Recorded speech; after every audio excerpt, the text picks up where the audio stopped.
Lovely. It wasn't coming through, but it's coming through now. So, yes, let's have a look and see what we've got as a preview. If we go over to Evolve, we should have a few matches kind of lined up there. Tends to be some sort of breakdown.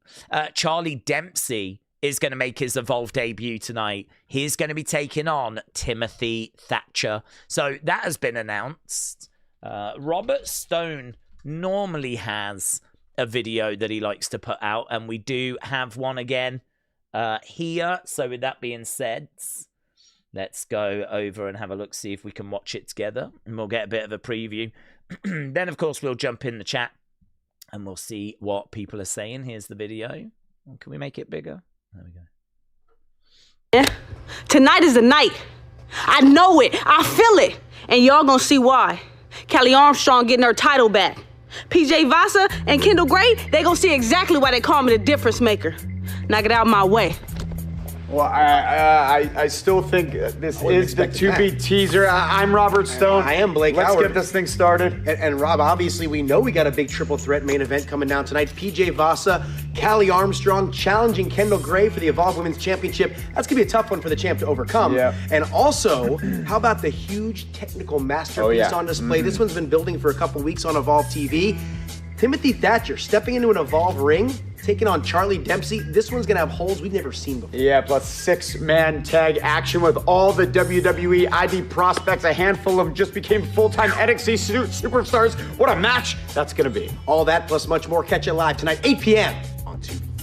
Okay, so the big thing there is going to be PJ Vasa and Callie and Kendal. So it's going to be a Evolve Women's Championship triple threat match, which, to be honest with you, I'd completely forgotten about.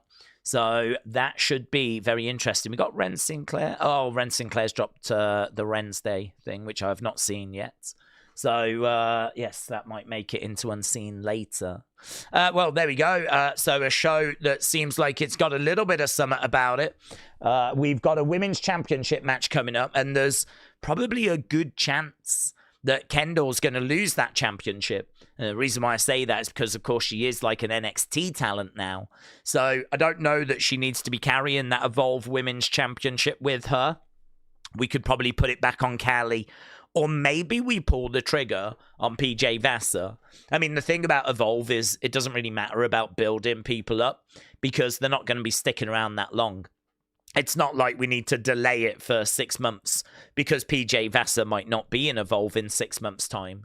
So, you know, you can move a lot quicker with Evolve. So even though PJ Vasa has only just arrived, we could absolutely put the belt on her tonight.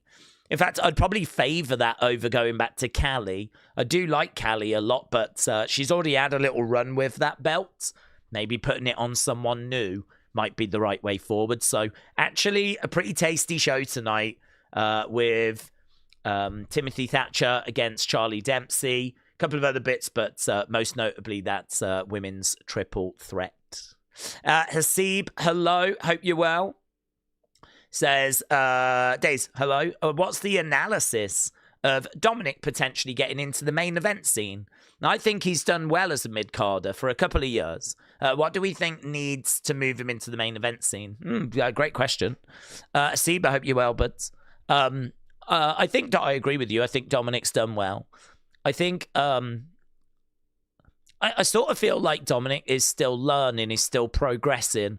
I think Dominic benefits by having a lot of goodwill towards him. I think there's just little things that he's got and that he does which kind of work in his favor. So, for example, he's quite young, he's quite cheeky, right?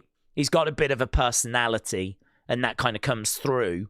He likes to pay respect and homage to the past. We see that in some of his ring gear.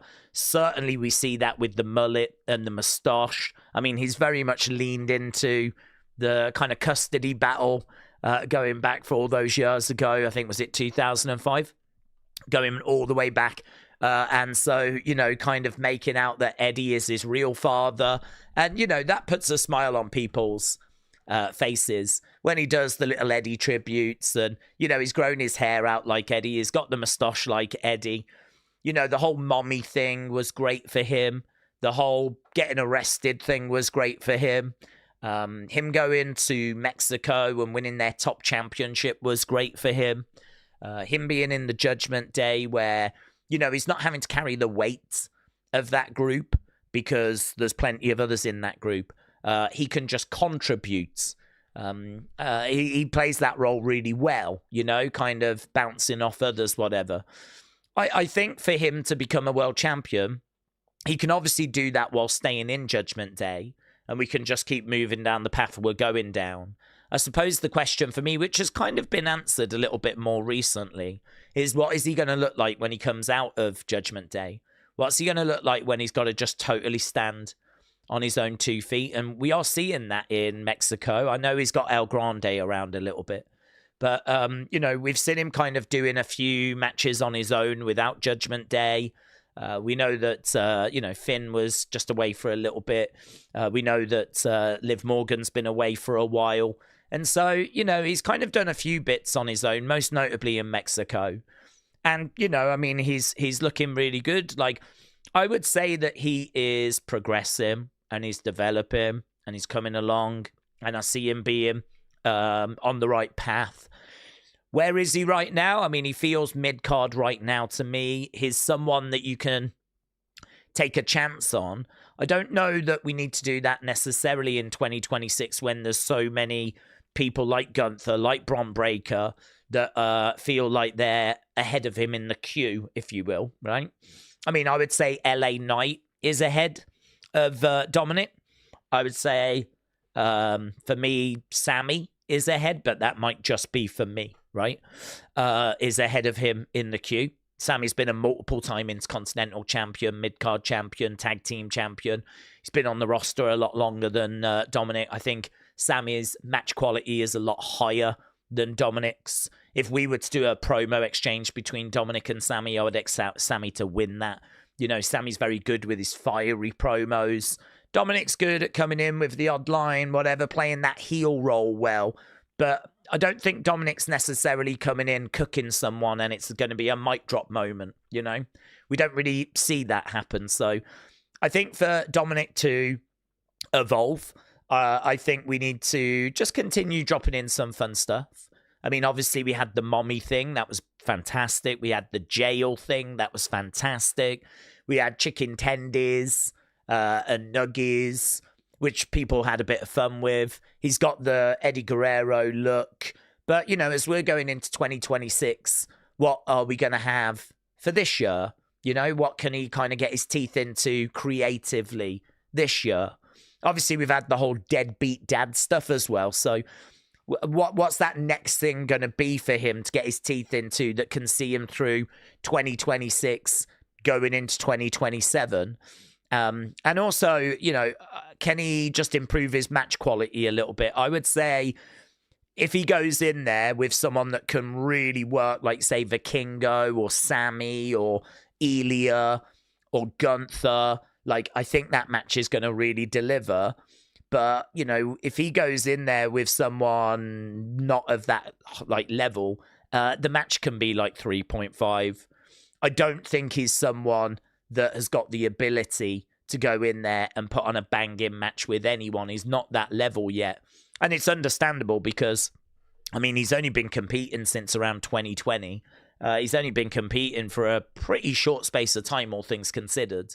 It's not like he's got all this indie experience. It's not like he was working on the independent scene or anything. So he came in, he's done really well in the, you know, relatively short amount of time that he's been really doing this.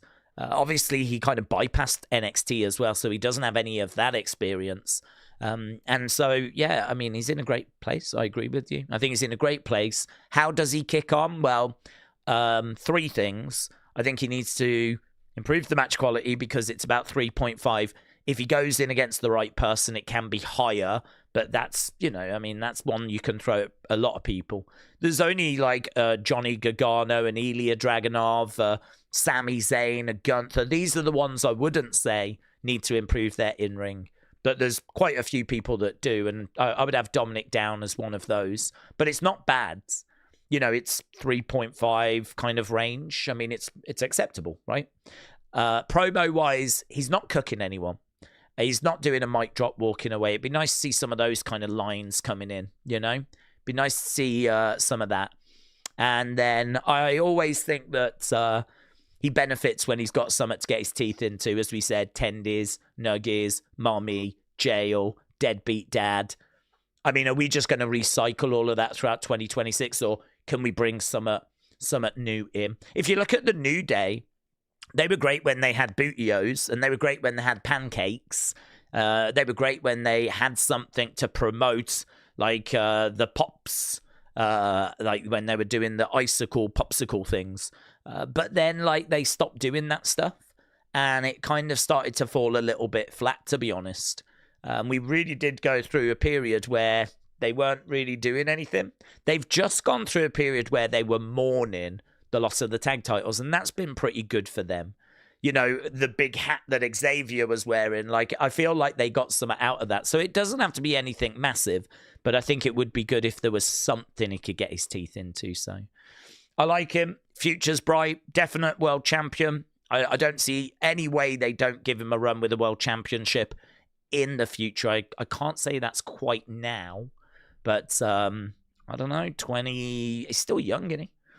2027, back end of 2028.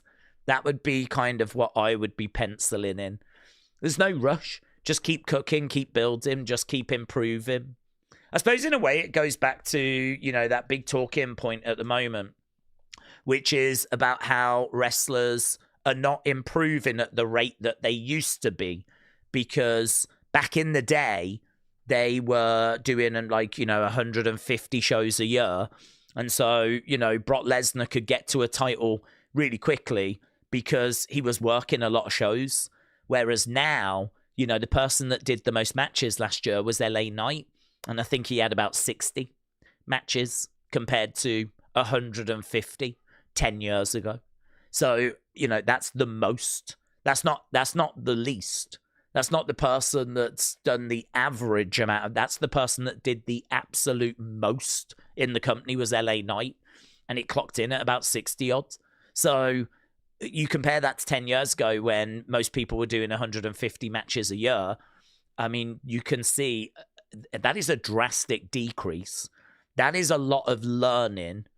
And I have to reiterate, that was the most. So that means a lot of others are doing only 40 matches a year. 40 odd matches. So, and if you have an injury and you're out for a bit of time, it would be even lower than that. So, you know, how are we improving this talent? How does Dominic learn? You learn through trial and error, repetition, honing your skills. Those house shows were so important. I think they were more important than WWE actually thought they were. And so now they've gone. Like, we're really seeing the effect of it, because honestly, match scores are low. Match scores are just not very good on Raw and SmackDown. And I think we're seeing, like, the downside of not having those live events anymore. So, yeah, lots to unpack there. I think he's on a great path. I completely agree with you. It's just, you know, just keep learning, keep developing, keep tightening those areas. Christopher, shout out to you. Calvin, shout out to you, my friends. William, hello. Hope you're doing well.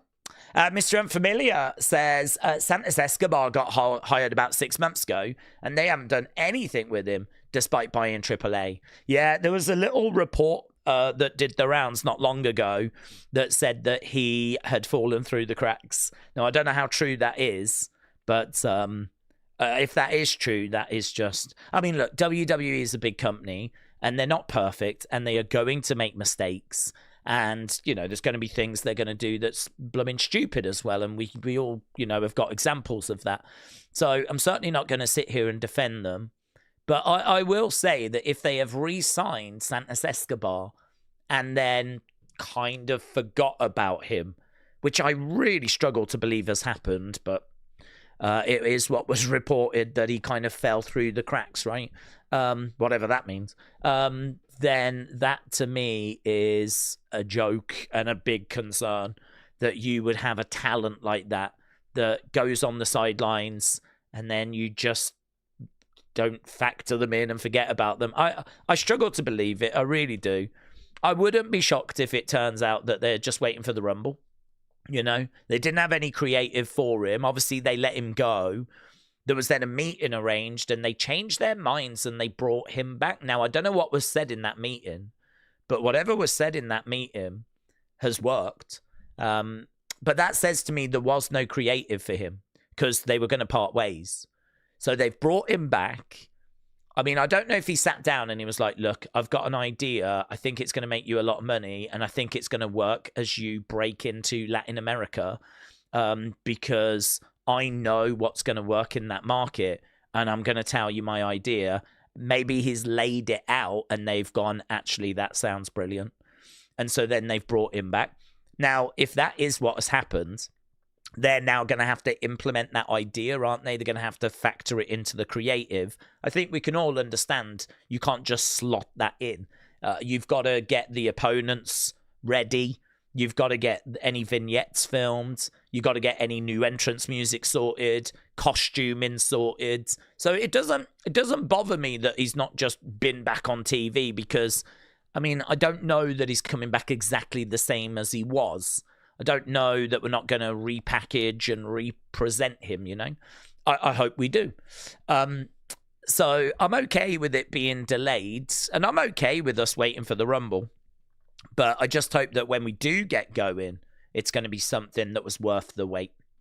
And then, of course, there was a report the other day that says that he had fallen through the cracks, which makes you go, what? But I suppose we shouldn't be shocked with a company of that size that could happen.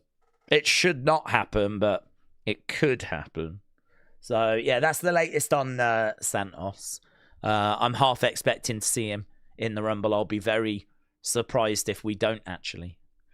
So, yeah, good shout. Big Time said, Daze, Grayson Waller feels like he's drowning, and he's stuck in a New Day vortex. He's barely getting any TV time. For someone from Australia that sacrificed so much and seeing family maybe 3 times a year, yeah, there is another way of looking at it, though, isn't there? I mean, you could say, oh, he's sacrificing a lot. He's not seeing his family and all that kind of stuff. But he is still on the main roster. He is still being paid hundreds of thousands of dollars. Like, you can't really ignore that fact. I mean, in this climate with a cost of living, you know, he is in the biggest company, not in NXT or Evolve or anything like that. He is a fully signed up main roster member just waiting for his opportunity. What I would say is he's getting paid well. He's got a contract. The concern for him is obviously that he's not getting TV time. I think the bigger concern for him is that he never gets TV time. If I'm Grayson Waller, I'm okay with waiting. It's okay. I understand. You know, there's so many people that need showcasing. You know, we're filling up TV time and we're not struggling. And he's there if we need him to be there. But it's just, you know, Bronson, Logan, Braun, Dominic, you know, Judgment Day, Cody, Punk, you know, Jey Uso. You know, all these people are, you know, these are ahead of him clearly when it comes to who gets to go on the show. So, you know, he's just sort of waiting for his time and his opportunity. That's okay. If I was in his shoes, I'd be okay with waiting. But my concern would be that my time never comes and I end up getting released. That would be my concern. But, you know, I've got to think that he's having conversations backstage. I've got to think that he's, you know, trying to see where he fits into the big picture, maybe grabbing a bit of Triple H's time. This is where it gets difficult, isn't it? Because I don't know who is having what conversations and what is being said. So definitely a concern that they're not using him. If you're not being used, of course it's a concern. But I think that, you know, if I was him, I would be optimistic that I can turn this around and I can get onto TV and I can take my opportunities. And, you know, I'd be coming up with ideas. I'd be asking Triple H, what do you need? Do you need me to change? Do you need me to be serious? Do you need me to be a face? Do you need me to be a heel? Do you need me to be funny? Do you need me to be serious? Do you need me to bulk up? Do you have concerns about my promo? Do you have concerns about my in-ring? Like, Give me the assignment. Give me the ball. Whatever ball you've got, give it me. Have you got a gimmick that you need to be portrayed? Do you want to do something else with Ludwig and I'll be El Grande for a bit? Like, how do I get on this show? What do you need from me? Is the meeting I would be having with Triple H? Because I'll tell you now, if I was a wrestler and I was going to get cut, I would want to walk out knowing I did everything I could. I would want to go on to interviews like Chris Van Vliet or whatever, or Ariel Helwani, and I would want to sit there and say, I honestly, I can look myself in the mirror.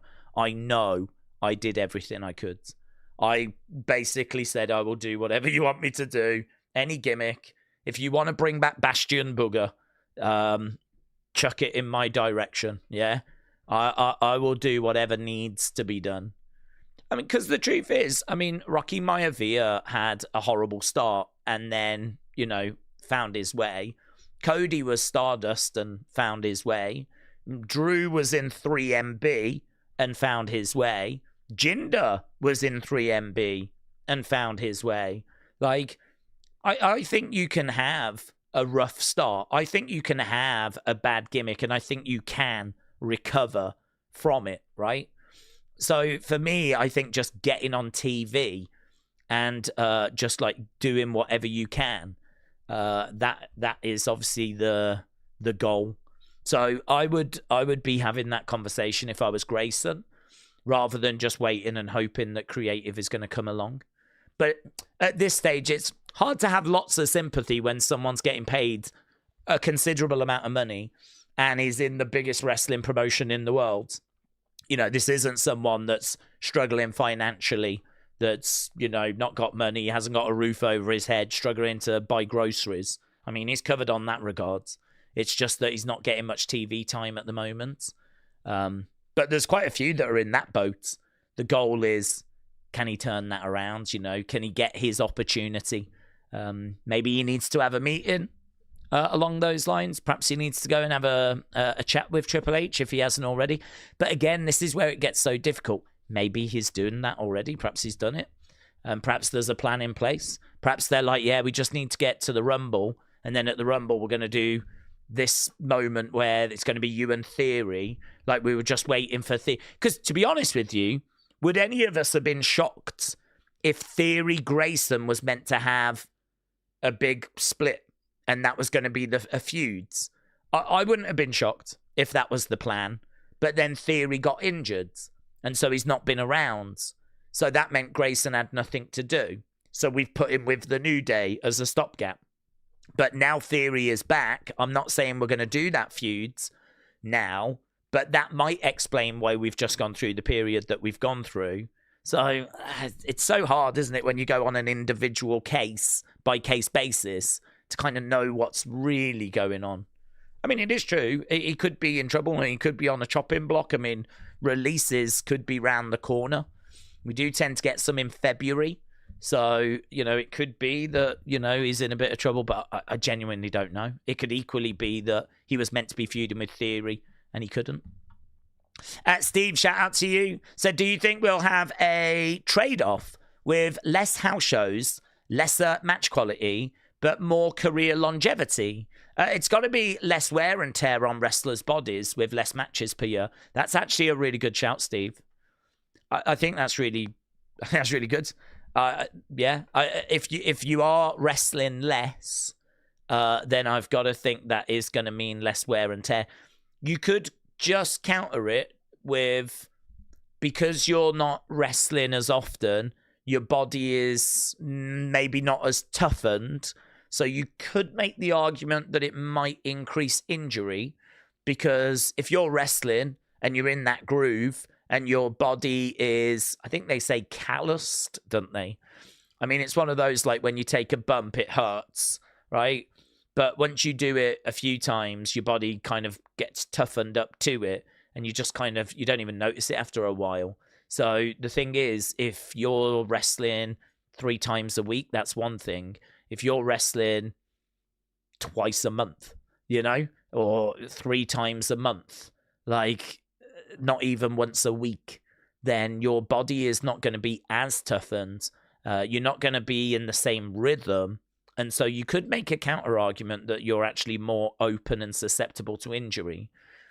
It's very difficult, isn't it, to know kind of the effects. Well, I suppose we're going to find out, but I do think your point is an excellent one, where general wear and tear on the joints is certainly going to be reduced because you're not being, going through the matches as much. So, yeah, it will be interesting to see what happens with that. But I suppose the problem you've got, like short term, is that it does feel like match quality is suffering. It also feels like the development of the talent is suffering. It doesn't really feel like we're seeing these great strides when people come up from NXT. Tiffany Stratton being a prime example, maybe Jade being an example as well. Maybe even Dominic Mysterio to a degree. I think he's done well, and we've got a lot of praise for him, and he's certainly benefiting by going to AAA and working those shows. But I don't know, if you was to give Dominic Mysterio 150 matches a year, like we were doing 10 years ago, where would we be with him now? Where would we be with Jade now? Where would we be with Tiffany now? I mean, those house shows, I know they don't take them super, super serious, but they do allow them the opportunity to work some stuff out and to actually, kind of try a few things and certainly work on chemistry, which I know is like a weird word to use when it comes to wrestling, but, the chemistry between two opponents, two participants in the match is obviously very important. That kind of understanding how each other work, kind of knowing what the other person's going to do before they actually do it. If you can ever reach that point, I mean, that all plays into you having something truly special from a match quality point of view. And, a lot of that is all missing now because the first time they actually get to lock up is when they're live on the show.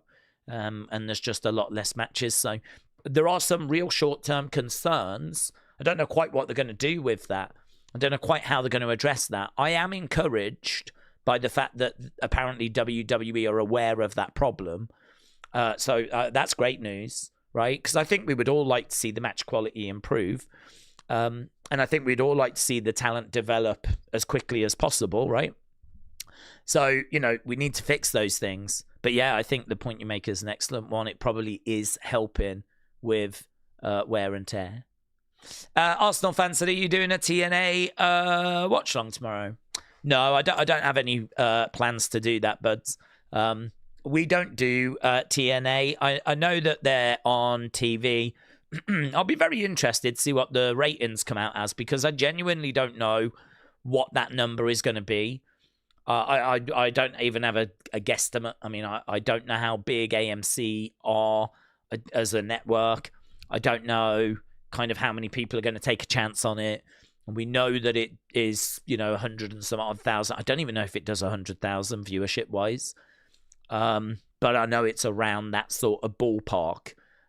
So, I mean, it is low. It's considerably low compared to NXT. It's, like a sixth of the size of NXT where it currently is. I don't know by it going to AMC what that does for its ratings. It's going to help. But does it help? Does it go to 150? Does it go to 200,000? Does it go to 300,000? I don't know. I genuinely don't know. So I don't have any plans to do this first one. I will keep an eye on it because AJ Styles is going to be on the show. Be interesting to see what he's got to say. As I said the other day, it'd be lovely to hear him announce that he's going to have a match in TNA in the future. That's what I'm looking for. So that would be great. But no, I don't have any plans to do a watch-along for it because, to be honest, I don't have any plans to bring TNA watch-alongs onto the channel. So, if I did it, it would just be like a one-off for this first one. And I don't think, I could be wrong, but I don't think there's like much of an NXT presence that's been announced. So, it's just like a special TNA show, really. So, yeah, no plans at the moment, but I will keep an eye on it, and I'll be very interested in what those numbers come out as.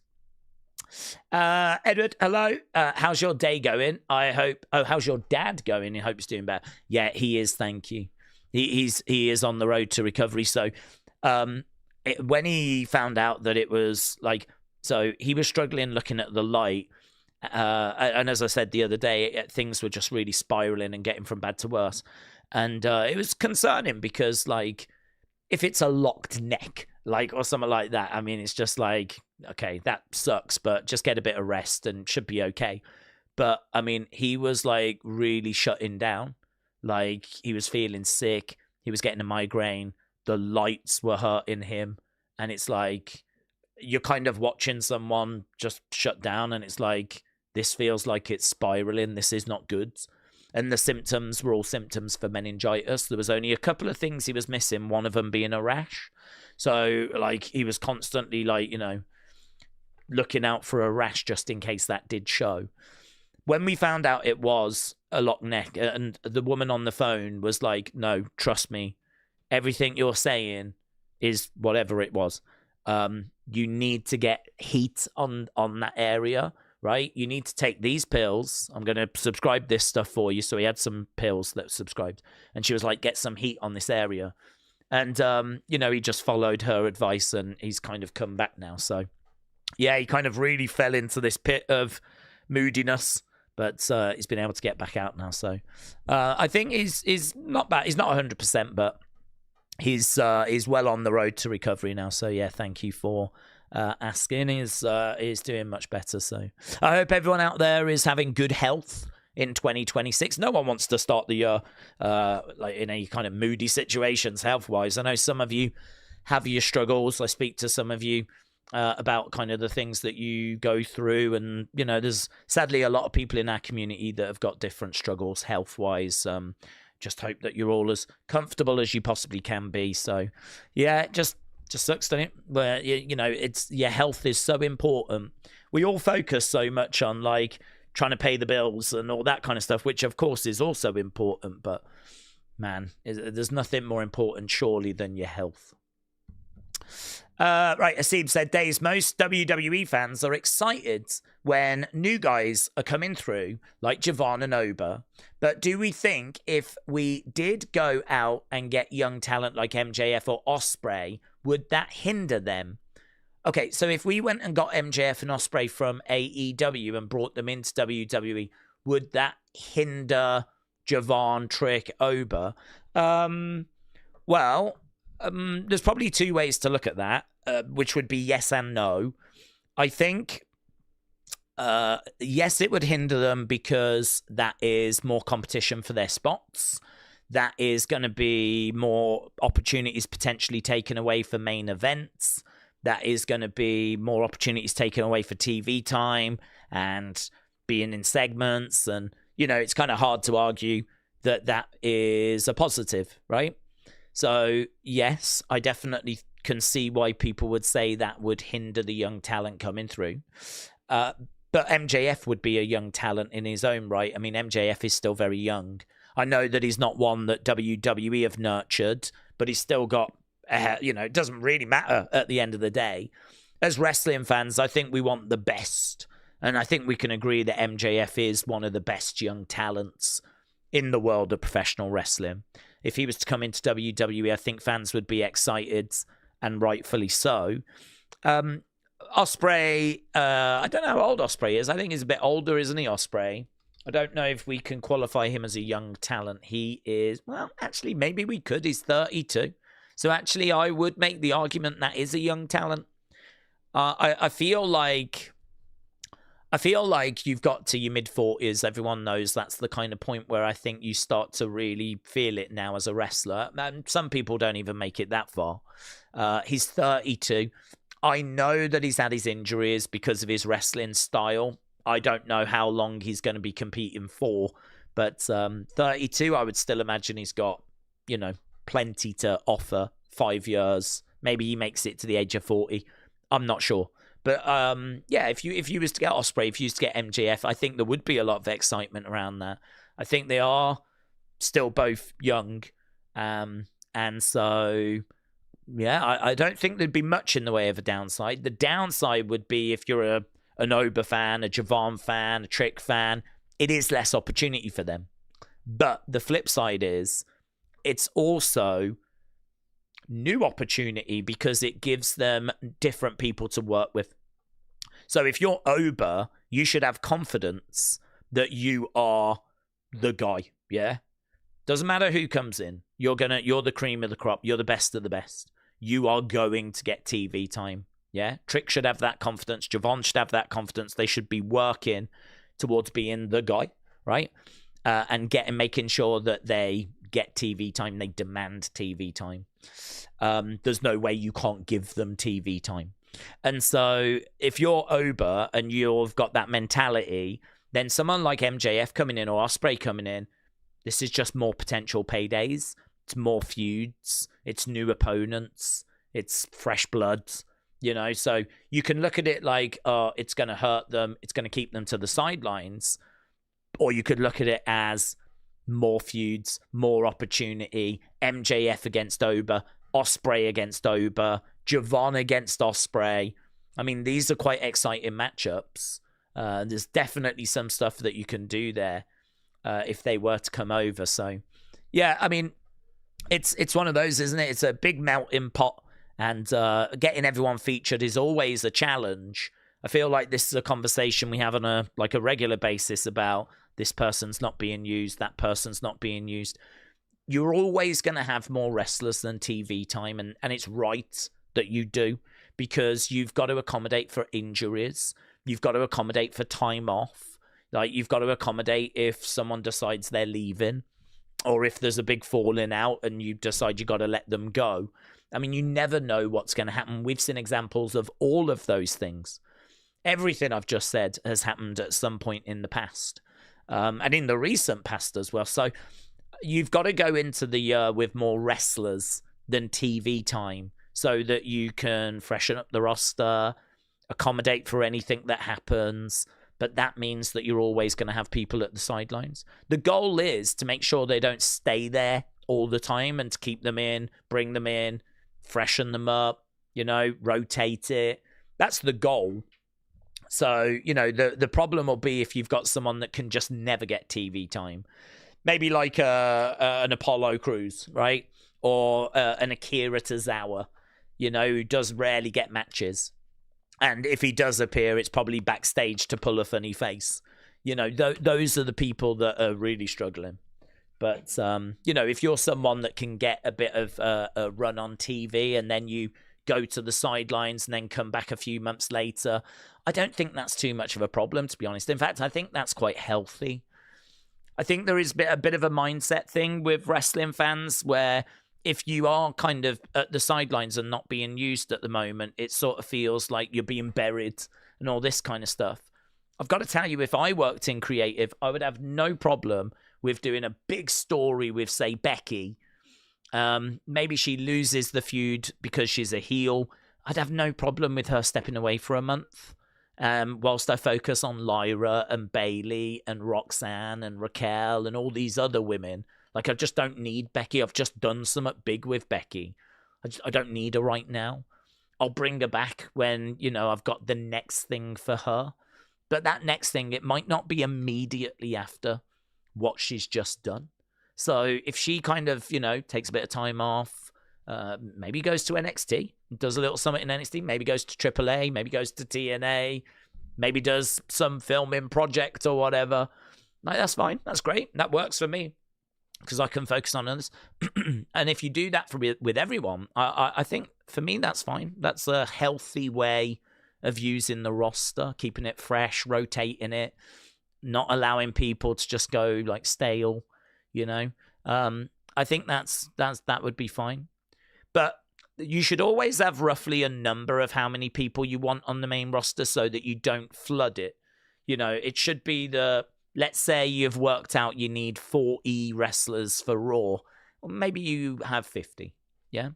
That way you've got that little extra buffer. I mean, you don't want 100, because then, like, do you know what I mean? You've got most people setting catering all the time.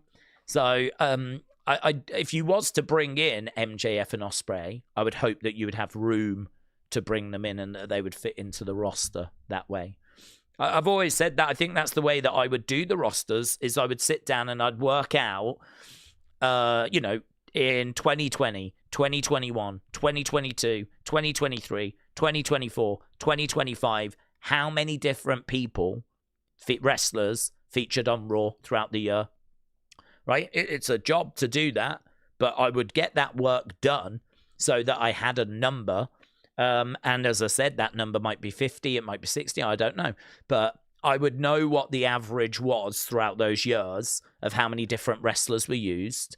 I would know how many, I'd break it all down into numbers. I'd want to know how many different feuds, how many matches. I'd want to know how many different wrestlers were used. I'd want that data so that I then can set up the rosters accordingly to make sure I've got the right amount of people. They might even already do this. They might even have this information. This might be how they do it. So that I know how many people I need, how many faces, how many heels, how many tag teams, how many people are going to be on the sidelines at kind of any one time. Have I got injuries accommodated and catered for? Blah, blah, blah, blah, blah.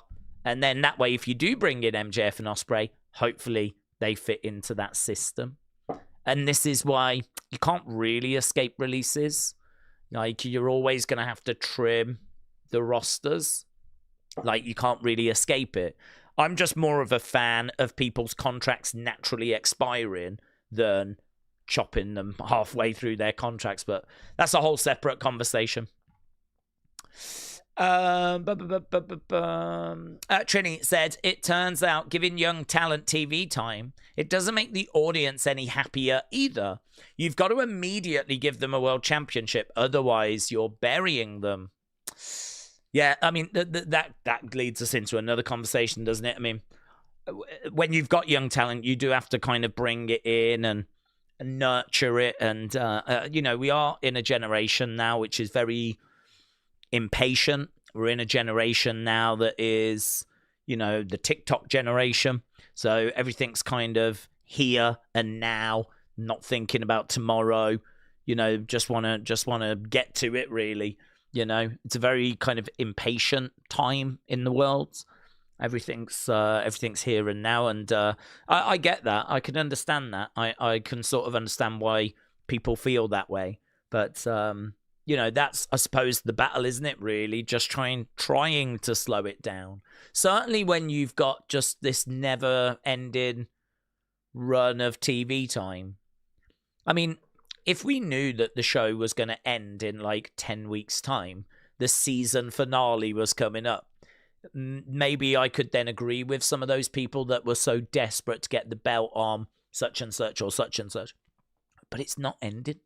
Like, this thing's been running consistently since it began in the 1960s. And it goes back even before then as well.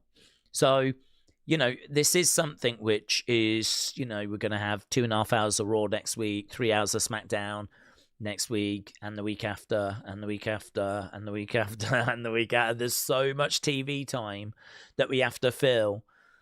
I think it's quite easy, actually, to fall into a bit of a bad mindset. And this might have happened.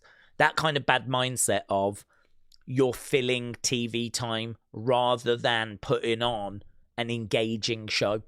And genuinely, I think that's a very easy trap to fall into. I think, if I worked in creative, I could fall into that trap. Because it might be that you've got a feuds and you know that you want to get it to WrestleMania. And so your goal then is to fill in between. And, are there going to be times where you're just going to go, okay, well, that week we can just have them in a singles match. And that'll do for that week. But because the week after, we're going to do the tag match. And you know what I mean? All of a sudden, that segment in that week that's just a singles match, it's not that great. But it's fine. It'll do.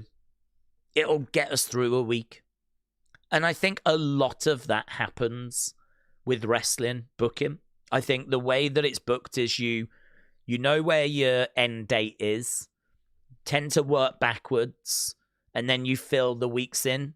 And what are you filling those weeks in with? Filler? I mean, there's going to be filler, isn't there? There's going to be filler. And I think that is part of the issue of WWE, is there's a lot of matches which they try to make them important, but they don't matter. They don't They don't, in the grand scheme of things, they just don't matter.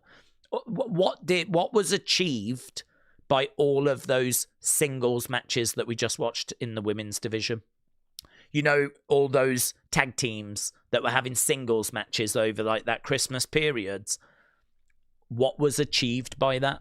Other than we got them on the show that week and they had a match. I mean, honestly, I don't even remember the matches. And it was like every Raw, every SmackDown for a period of about 3 weeks, maybe even 4 weeks. We were doing all these women's singles matches. Roxanne against flipping, I don't know, Asuka or whatever. Bailey against Alexa. We were doing all of these things. And again, even at the time, you're watching it going, this doesn't mean anything. But when you look big picture and you know that, okay, maybe the final destination is a TLC and, you know, maybe it goes down, I don't know, WrestleMania. I mean, God, I hope not. Because that means we're going to have to faff around all the way to WrestleMania. But then you can understand why it's sort of booked that way. Because they are literally just trying to fill time. So, yeah, that's... I don't know how we got onto that subject, but that's a whole nother thing. Right, Frank said, Fallon went over Tiffy in a big angle before she left. All for them to then do nothing with her and just put a useless speed title on her, says Frank. Frank, I hope you're well. Trini said, Tiffy is a good example of pushing someone that the fans demand, and then it goes flat because they just weren't prepared. She needed more time on the main roster before coming champion. It just feels like she's hit a ceiling already. I completely agree with you, Trini. I completely agree. I think she's a great talent. I mean, I do you know, sometimes I do these streams and we have great conversations and I really enjoy our chats. I'm not just saying with Trini, I mean with like all of you. And I do worry that like we kind of come away a bit negative about someone. Like I know we've had the Tiffany conversation a few times. You know, I'm not down on Tiffany. I like Tiffany. I think she's learned, you know, really quickly. I think she's a really good future prospect. We gave her a run with the championship. I thought the way Charlotte treated her was off in that WrestleMania builds. You know, I blame Charlotte. I know that Unreal had Tiffany having to apologize to Charlotte for the comments she made about marriages and her being Norton 3 and all this kind of stuff, right? But, you know, for me, it was Charlotte that kind of was unprofessional the week before, which then meant that when they both had live mics in the ring, they were both ready to kind of go off on each other. And I think the animosity was already there and they were just, that was always going to fall apart. So for me, I think Charlotte was the one that kind of derailed that initially. So I was kind of, I was enjoying it though. I certainly wasn't like against Charlotte, like, oh my God, I can't believe she's done that. I understood how it had happened and why it had happened, but I still enjoyed it, right? It was still the best build to WrestleMania last year. So I still enjoyed it. So I was with Tiffy on that. I was not anti-Tiffy. I was with Tiffy in all of that. When she came out of it and she was champion, great. But then I agree. I think she hit a ceiling. I think she showed us everything she had. Not her fault. We've already spoke about how there's a lack of live events. So how is she meant to improve? You know, it puts more pressure on her to go off and do that in her own time. This is what Maxine has done. It's what I would like to think all the others are doing as well, is, you know, doing that work. But, yeah, maybe not. Maybe Maxine does stand out because she's the only one that does it. I mean, if that is true, I find that crazy. I mean, if you're getting paid hundreds of thousands of dollars and you're young, you haven't been doing this long, you know that you're limited as a result, and you're not going to use your free time to improve your skills. It's unfathomable to me, that. It's unfathomable. Like, if you was in that situation or I was in that situation, we would put the work in. I'm sure. I mean, I don't want to speak for everyone, but I'm sure we would. I know I would. you'd put that work in because, well, I'm on TV around the world. Like, there's action figures of me. Like, the people I grew up watching that inspired me, I want to be remembered like they're remembered. I want to be regarded as a legend, you know? I want to go in the Hall of Fame. I want people to be excited if I'm doing a meet and greet. And the only way that's going to happen is if I contribute to the show and I improve my skills and I put on banger matches and great segments. I need my match quality to be good. I need it to be great. I need my promos to have substance and fire and some killer lines.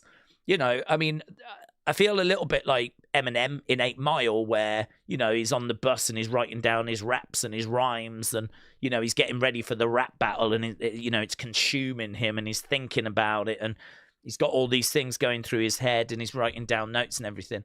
I'd like to think that's what the wrestlers on the main roster do. Like, they think about their promos. They think about, like, good lines that they can come out with. They think about things that might not be quite right with their characters. You know, they go to the Performance Center. If you live in Orlando and you don't go to the Performance Center when you've got, like, some time to go, I mean, okay, I understand not going there every day, but, like, you could pop in. Do you know what I mean? Like, once a week. And just, I'm sure the coaches will spend time with you. Like, I'm sure that's not a problem. Or go to these, you know, American Nightmare Factory. Go to Black and Brave, which is Seth's school.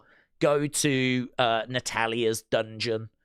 Like, you know, these... I hope people are doing this. I am getting more worried and concerned that actually maybe people aren't. And perhaps people just think, well, I've made it now. I did it. Well, I'm on the main roster. I'm getting paid hundreds of thousands of dollars. Brilliant. It's that old adage. The work actually begins when you get to the main roster. Everything you've done to get to the main roster has got you there, but the real work starts when you get there. And I wonder if that mentality exists. I wonder if that is the mindset. I wonder if that is how they think. I just don't know. I really don't know. The fact that Maxine got an Intercontinental Championship, seemingly because she goes to the dungeon and puts that work in, is a bit of a concern to me, because that says that that's an exception and that others are not doing that, when I was very much under the impression that was, you know, I'd sort of expect that if I was Triple H. But it's funny because Triple H actually commented on this not long ago. He said you wouldn't believe the amount of people that come up from NXT that think they've made it and they just kind of, you know, don't do their training anymore. They train, but, you know, the intensity of it and everything, it dies down. I see it time and time again that happens. And it's funny because it just reminded me of that comment he made. It was in an interview, I want to say around WrestleMania last year. I think it was in that interview with that comedian, you know, the one that's always at ringside in New York. Schultz is his name, maybe? I'm sure it's in that interview if you did want to track it down. And he made a comment about how you wouldn't believe the amount of people that, you know, just kind of once they've got to the main roster think they've made it. So, yeah, you know, that's a big, big concern. That's a big, big problem. And I think Tiffany is a bit of a victim of that, because if she isn't putting in that work outside of the ring, she ain't getting it from the live events. And I think she has reached her ceiling. So the goal for her now is to put some fixes in place and to go to that next level. Maxine was the only person on the roster that works hard behind the scenes. It does make me wonder what the other ladies are doing. But then Bailey did say they go home. Well, yeah, I mean, if Maxine is the only one that's doing it, then I will say fair play to Maxine, because fair play. But to be honest, that is kind of something that I would expect if I was Triple H. I don't know if that's fair play, Maxine, or if it is shame on the rest of the roster. I think it's probably the second. It just seems crazy to me. Just perhaps it comes a bit too easy for some people. perhaps people don't know how hard life really is. Do you know what I mean? I mean, I grinded away in retail for an average wage. Well, not even an average wage, a below average wage. It was retail. It doesn't pay very well. So, you know, I've done that for my life for 15 years. And so the idea that you can get paid hundreds of thousands of dollars, blimey now, do you know what I mean? I mean, I'd be giving Triple H sexual favors if I was getting paid hundreds of thousands of dollars. I'm not saying anyone on the main roster should do that. I'm just saying I wouldn't be against it. Yeah. Life is hard. And hundreds of thousands of dollars are hundreds of thousands of dollars at the end of the day. So I think a little bit of training, yeah, a little bit of work on improving your skills is not a great deal to ask. But look, maybe they do it. I don't know. It's an interesting conversation. I would say it's one of the big conversations right now, actually, is about seeing talent get to that main roster and then stall and not kick on, you know? And maybe the lack of house shows being the reason for that. So it might seem like a bit of a strange conversation to be having, but it is actually a conversation that is doing the rounds at the moment. Wrestling Observer have been having that very conversation recently. Right, we got 2 minutes to go. 2 minutes. Bishop said, are we doing AAA on Saturday? I'm not aware of a AAA show on Saturday. Is there a AAA show that's being shown on YouTube, is there? I've not seen one advertised that's being shown. Have they got one set up? I'm not aware. I'm not surprised there is a AAA show. I know that they do a regular show, but is it going to be shown on YouTube? The last AAA show that was on YouTube was the one that we did 3 weeks ago. There's nothing set up for this weekend. So my answer to that is there's no plans to do it at the moment. If it does get shown on WWE's YouTube channel, then I could be interested in it. I could be interested. But no plans at the moment. This was looking like the last weekend where we didn't have a Saturday stream. We haven't done a Saturday stream in a little while, but everything's going to burst back into life soon. We've got Saturday night's main event coming up, and then, of course, the Royal Rumble. So plenty of stuff on the way, but there was nothing planned for this Saturday because there was no shows. There's no boxing. There's no UFC. There's no wrestling, or at least I didn't think there was any wrestling.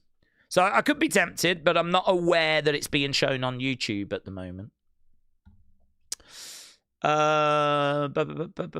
Campaigning is great for your career, says William, but other wrestlers get turned off and they don't want to work with you.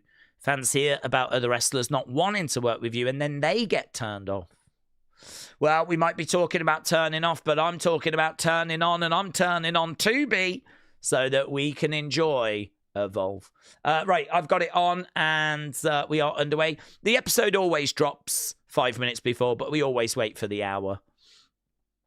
And we are underway, my friends. If you want to know where we are, I am 18, 19, 20, 21, 22, 23, 24.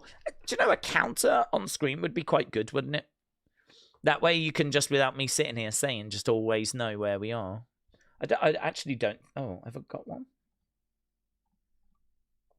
I don't think I have one. Okay, we've got some boomers. Harley Riggins. Oh, yeah, we had all that kick off, didn't we?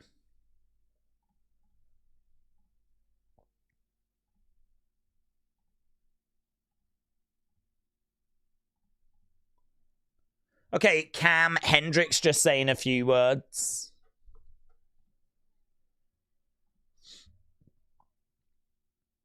Okay, here's Vanity Project. We know that they've gone. Hondos. We know that they've made their way to NXT. Okay, Cappuccino Jones, Aaron Rourke. Eli Knight, he's gone to NXT as well.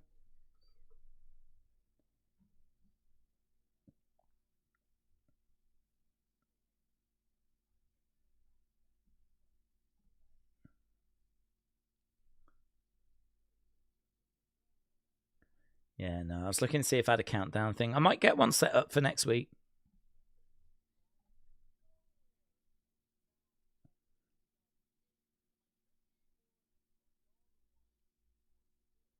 Are y'all the ones that are scared?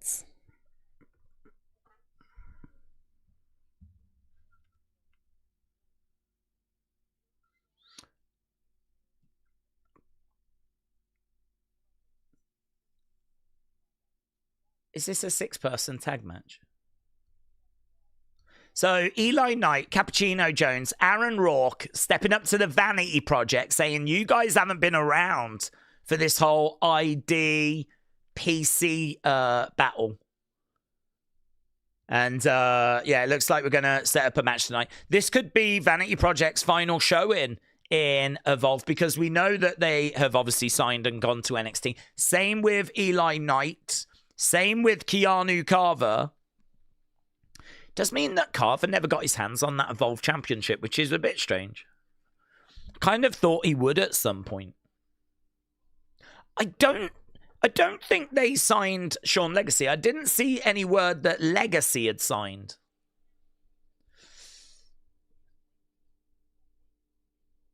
Wednesday night, Evolve underway. And obviously, we've got that Women's Championship being defended. That's sure to be our main event. And I think there's a real good chance we could get a new champ tonight. As great as Kendal Gray is, and she is great. She is NXT now.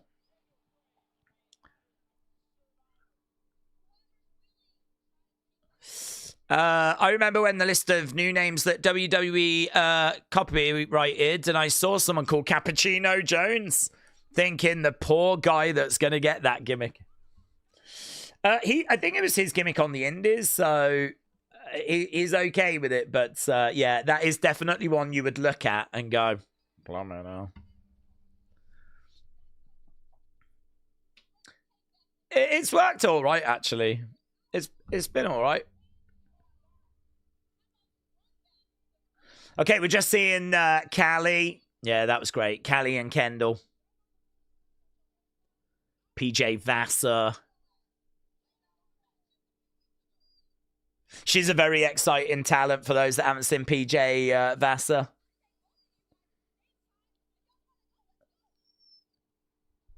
She's like a leveled up Tamina.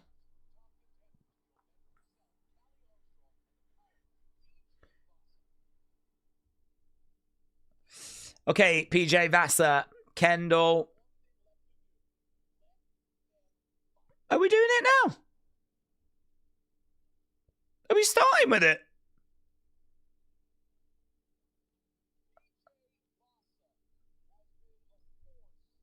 Oh, yeah. She has got that catchphrase, which I'm not crazy about. That come and get your issue.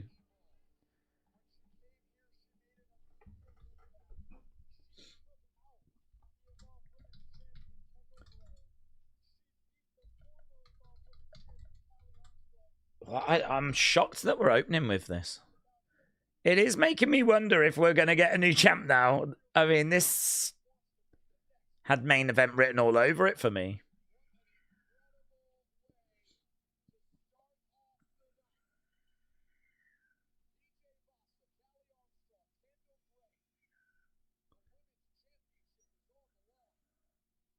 Go, go, go, go, go, go, go.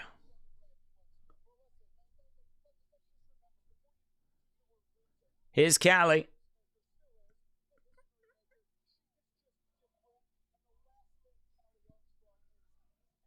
Armstrong. Too strong. Armstrong. I sort of feel like she needs better music because you sort of look at Callie and, I mean, I don't know about you, I kind of go female Trick Williams. You know, she's got a good look to her, right? She's got a lot of confidence. I mean, she looks great.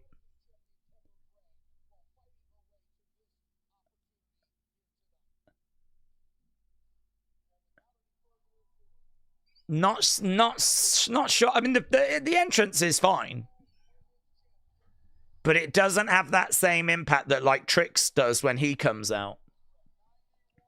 Here's Kendal with Ren Sinclair.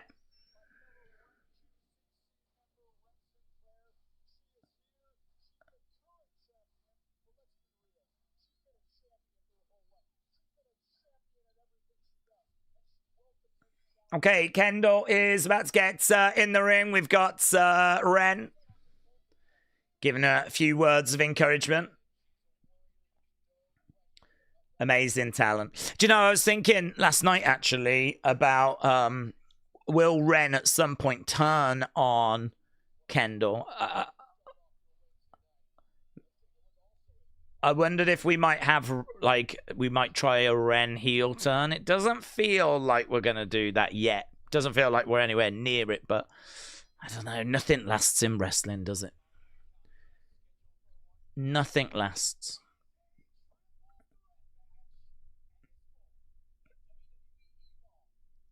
I feel like at some point Kendall's turning on Ren or Ren's turning on Kendal. But not for a long while. I'd actually be quite down on like one of them turning on the other and it being quite a shocking moment. I hope if when they do it, it's one that you don't see coming.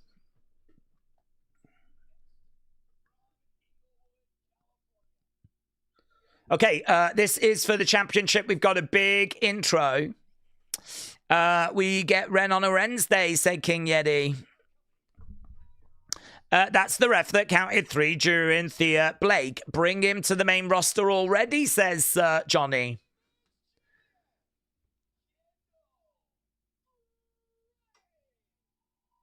The reports on that was that Sean and someone else backstage didn't have a problem with him doing that.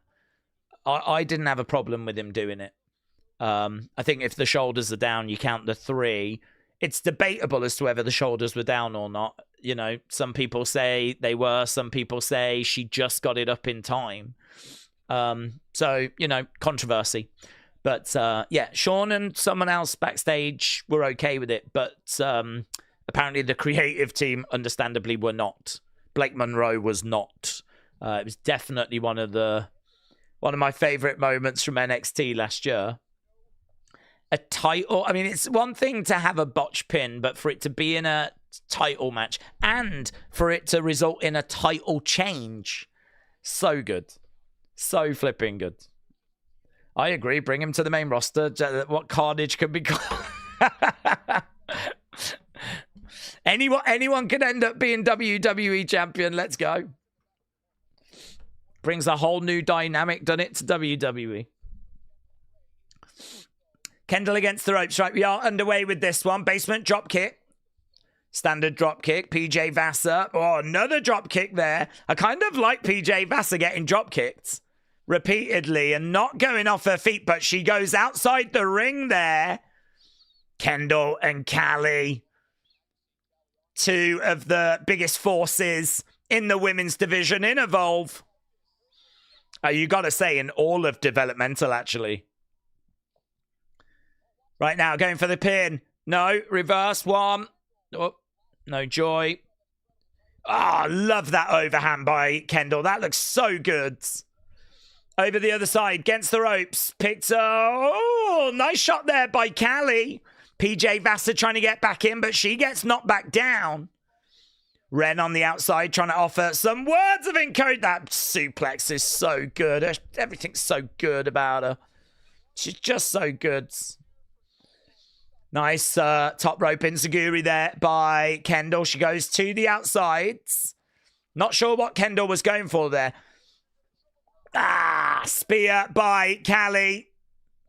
Oh, spear by PJ Vasa. Both women are down.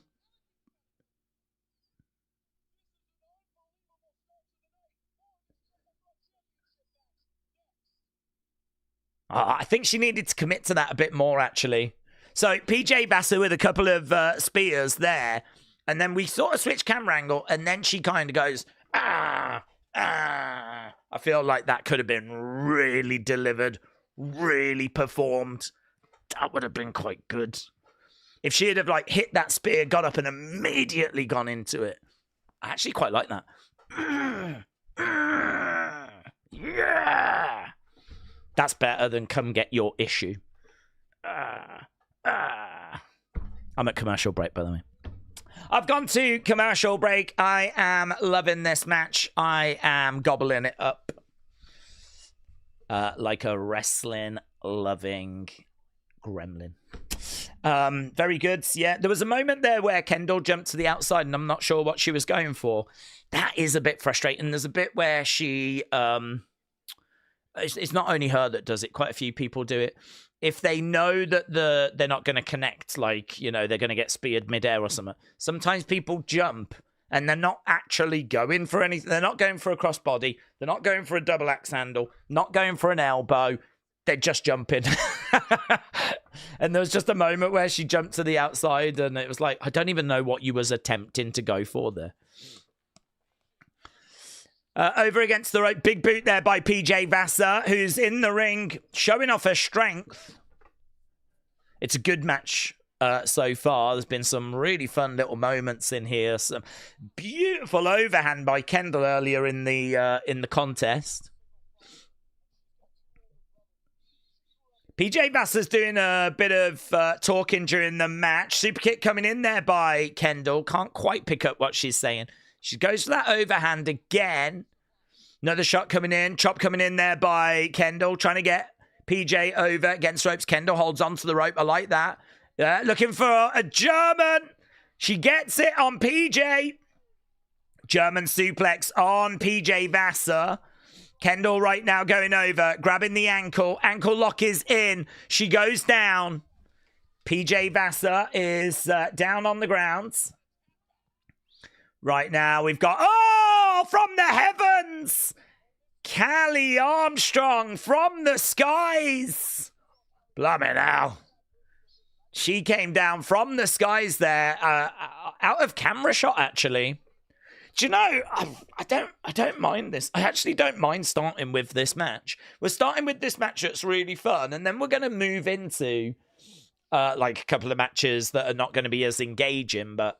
Whoa, whoa, whoa, whoa, whoa, look at that, by Charlee. Hey, you see the old shuffle? Whoa, boom. I tell you what, she's got some lovely footwork. PJ Vasa picks up Charlee. Charlee lands on her feet. Vasa over against the ropes. Picks her up. Oh, big power slam.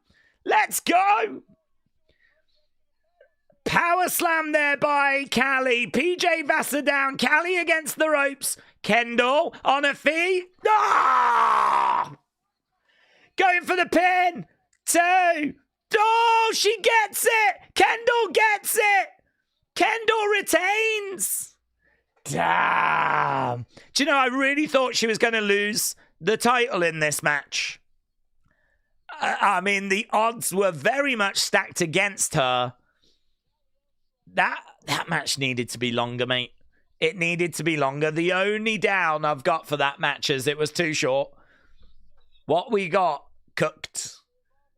I mean, look at this German here. Brilliant work.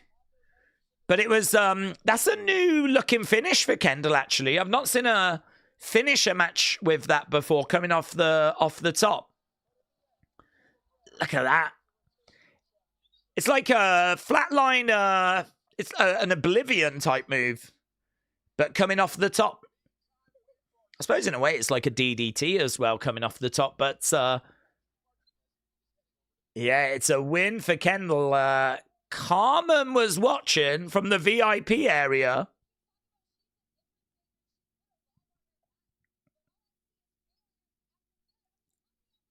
Whoa, this is definitely leading Summit here. Carmen and Charlee exchanging words. We got some referees coming out, but the big talking point is that Kendal retains.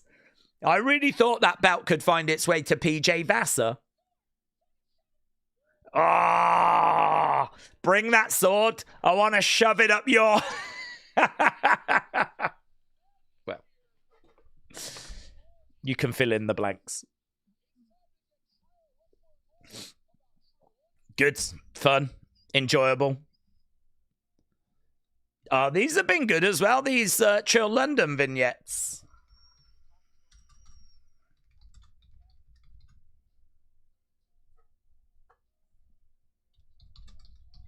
Good. I tell you, the good thing about a match like that starting the show is I'm in. You've got me. I am in. It's not like we're watching matches going, that was okay.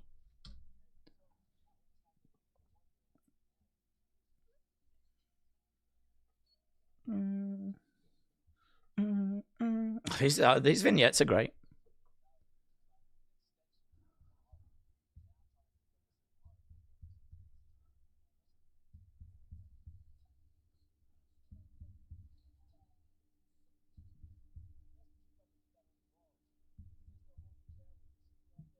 Okay, so this vignette is so good that it needs to be his entrance graphics.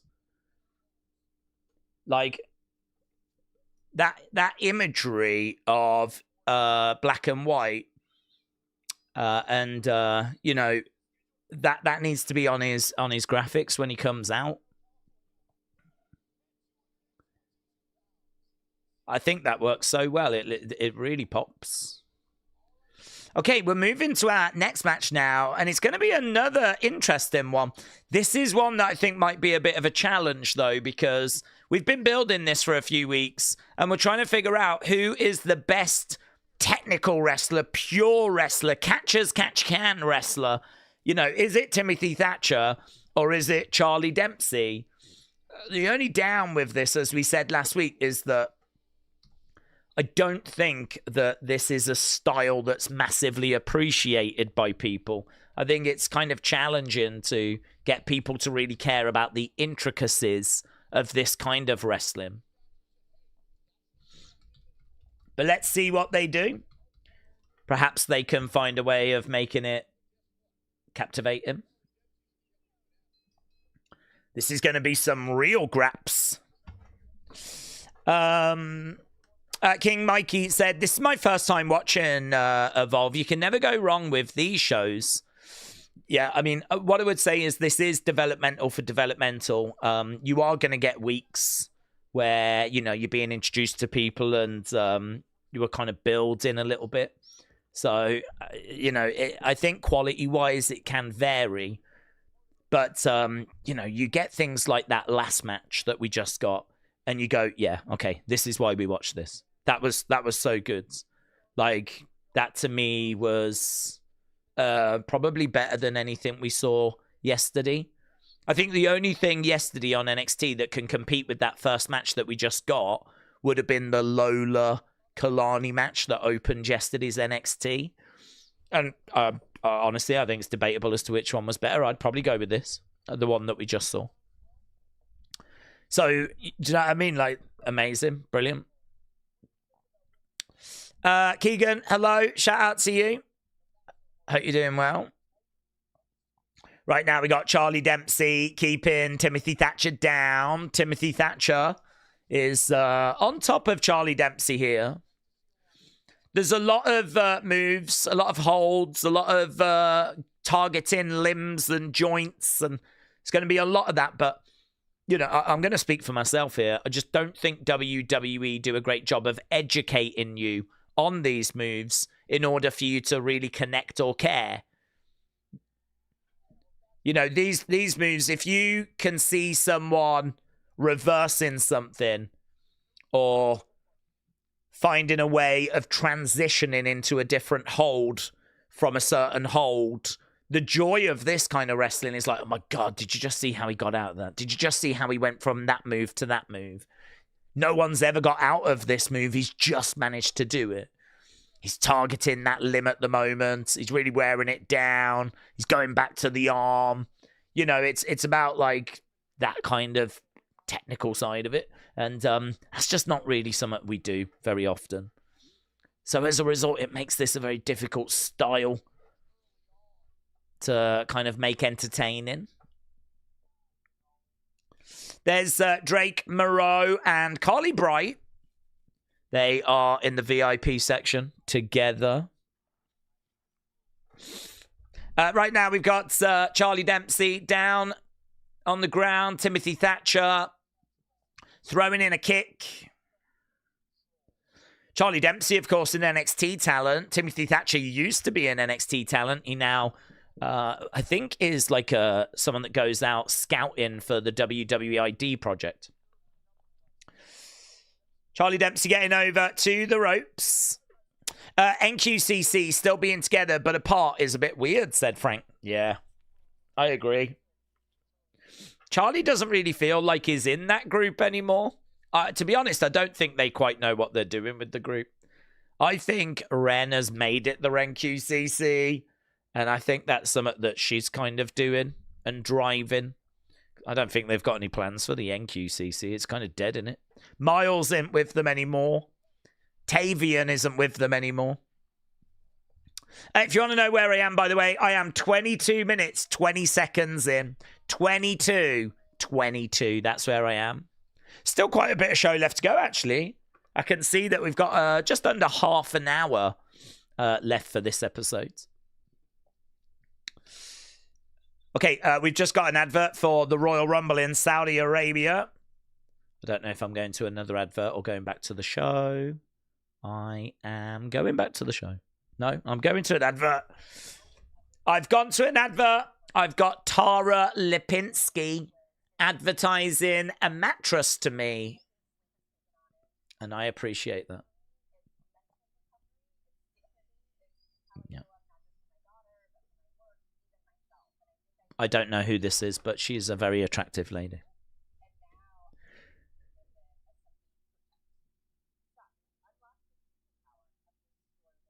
She is an American Winter Olympian. God bless her.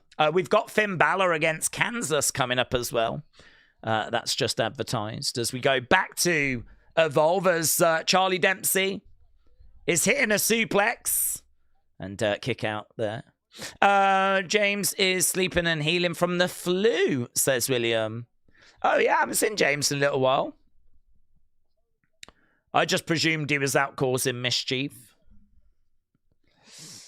Jennifer said, I'm running behind. I had to go and get cake for tonight. Jennifer, shout out to you. You need to watch that first match. It was really good. Fun. Actually, we can end the poll. See what people scored it. It came in as... Oh, I thought it was better than that. You lot scored it good 95. 51% said it was good. 37% it was great. I think low end great is fair for that first match. I really enjoyed it. I think it's up there competing with that opening match from yesterday, which also scored low end great. I've got it here actually. Great 55. I would have it around that ballpark personally. But the community went, no. And you lot said it was good 95. So I'd just like to send a message to Kendal, PJ Vasa, Callie Armstrong. Yeah, buck your ideas up. That was not good enough. That's what our community is saying. Yeah, should be ashamed. Although that's not from me. I actually thought you did a really good job. Well done, ladies. Right now we've got Timothy Thatcher working on the arm. As Charlie gets his foot on the rope. Charlie comes over on his feet. Timothy Thatcher again working on the arm, looking for a leg sweep, maybe. Not getting it. Crowd are really quiet on this. It is a little bit like what we feared. I don't think people are giving a flip. Charlie goes back. Timothy Thatcher is down in the middle of the ring. Charlie again goes back. Timothy in pain. This is a match that means a lot to Charlie. Charlie wants to prove that he is better than Timothy Thatcher when it comes to this style. You know, this is no frills. This is the kind of thing Gunther gets off on. Yeah. This is the mat is sacred stuff. The ring general stuff, yeah. This is the stuff that Gunther... And actually, funny I should say that. Timothy Thatcher used to be in Imperium. When Imperium were operating, I think, was it Ringkampf on the Indies? Timothy Thatcher was actually a member of that. So that might be why Gunther popped in my head. Kick coming in there by Timothy Thatcher. Big stomp coming back there by Charlie Dempsey. Kick by Thatcher. Stomp by Dempsey. These two exchanging a few blows. Uppercut coming in there by Charlie. Tony, hello. Daze, I got an idea. I've got a Kenny. He's Tribal Elite. Brandon Cutler as Honorary Elite. The books are not being so booky. Nakazawa as KO, friend of Cutler, where Cutler beats Omega for the title. All sounds good to me. If you want Brandon Cutler, that's great. I'm down for that. I don't know what some of those people are doing these days. I didn't even know that Nakazawa was still around, to be honest. But, yeah. Right now, we've got Timothy Thatcher over against the ropes. Oh, look at that work. Belly to belly. Both go down. I really want this match to end. No offense, lads. I just thought that people would find this a struggle. And judging by the live crowds, it does feel like it's gone that way. It's kind of hard to be down on wrestling. Guys, they're doing wrestling. Like, we're legally and not allowed to complain about this. Right now, we got... but we are. I am.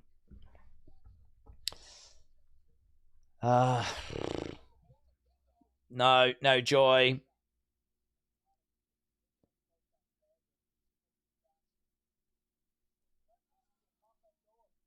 You can even see people in the crowd. There's like... Again, is working on the leg. The only people that seem to be engaged are the ones that are paid to be there, that are sat in the VIP section. Both guys are down. There was a clap. They just tried to start a clap. Or one guy did. No one joined in. He had to just stop. 1, 2. Timothy Thatcher with the pin.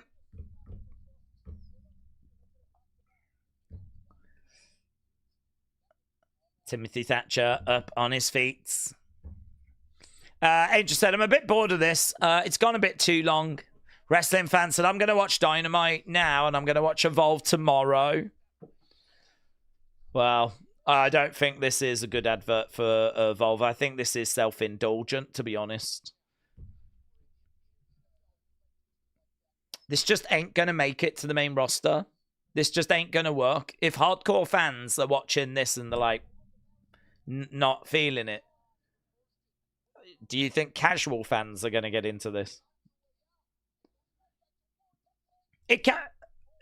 Look, this has been a style that has, you know, been a cornerstone of wrestling. To say that it would never work is wrong. But I think you've got to really educate your audience. You've got to have the whole promotion built around it. You've got to have these kind of matches on a regular basis, and you've got to educate your audience as to what they're looking out for and what's impressive. And do you know what I mean?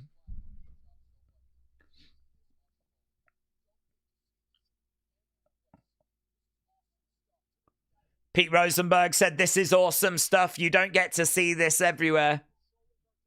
Knees coming in there by Charlie Dempsey. Knee coming in. Dempsey goes down. I mean, one thing I will say is I do feel like these two have been battling and like fighting. I do feel like I've watched a struggle. You know? They're now exchanging some European uppercuts. That's getting some reaction from the crowds. Perhaps there's a way in here. Perhaps there's a way in. Now that we're getting some big back and forth, and the two of them spill to the outside. So, Timothy Thatcher, Charlie Dempsey. Do you know, I'm going to say something a bit ironic here. I think it's gone too long. It feels like it's gone too long. But actually, the longer it's going, the more I think it's grabbing people, because you really feel like you're seeing a fight. You actually really feel like you're watching like a struggle. They're just not stopping. They're not taking a backward step. Another uppercut there by Timothy Thatcher. And that is drawing oohs and ahs from the crowd now. This is crazy. Kick coming in there by Dempsey. Dempsey gets back in the ring. Referee count in. Timothy Thatcher is getting back up as well. He gets back in the ring. Shot there by Dempsey. Thatcher goes down. Could this be the beginning of the end for Dempsey? Double underhooks. 1, 2. Oh, kick out by Thatcher.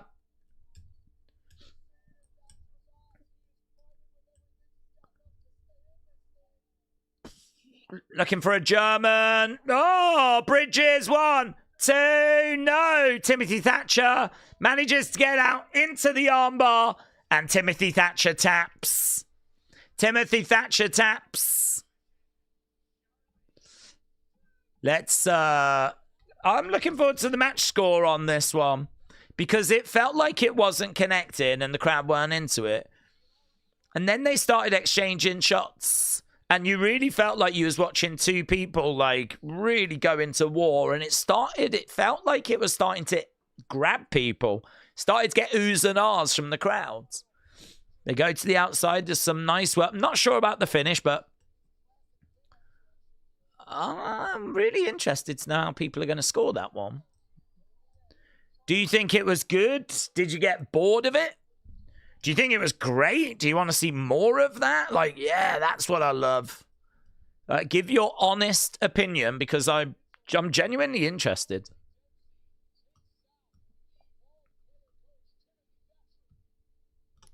They both gave a lot in that match. You got to give them credit for that. Okay, our main event tonight is a 6-man ID Showcase tag match. Vanity Project taking on Cappuccino Jones, Aaron Rourke, and Eli Knight. Yeah. Okay, I think, are we going to another advert? Yes, we are. Amazing. Rumble advert. Rumble advert. Rumble, baby, rumble. Big Tony K says, thank you for those words. The idea will put AEW on the map again. We do need to get Cody back as the quarterback for AEW, and it's going to be great. Frank said, people loved that when Gotch and Hackenschmidt did it in 1907.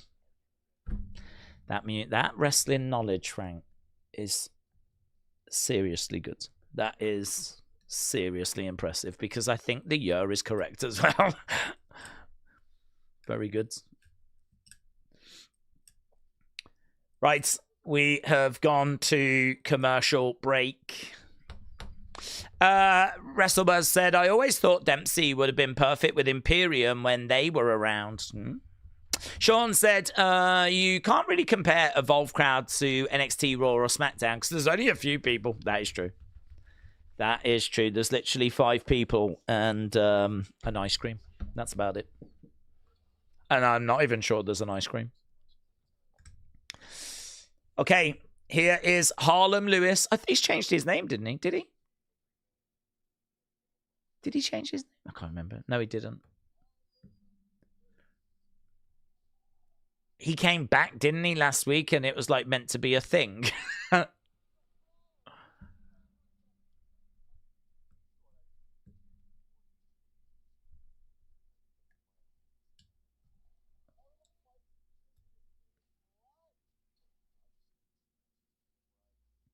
I spent 2 months in Japan. Oh, I didn't know that.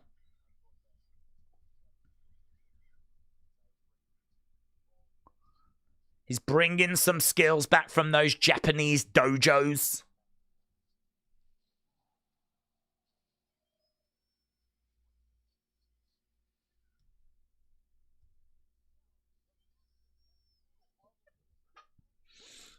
Well, I'm currently not sold on Harlem Lewis. I'm not, the vibe isn't vibing.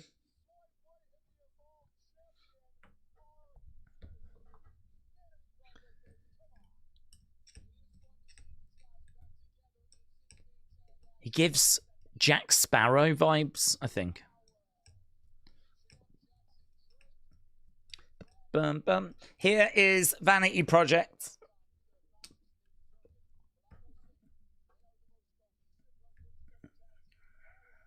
That woman's got a big smile on her face. How many episodes did they tape? Oh, I'm not sure how many they tape in a row. I'd imagine they probably do about 3.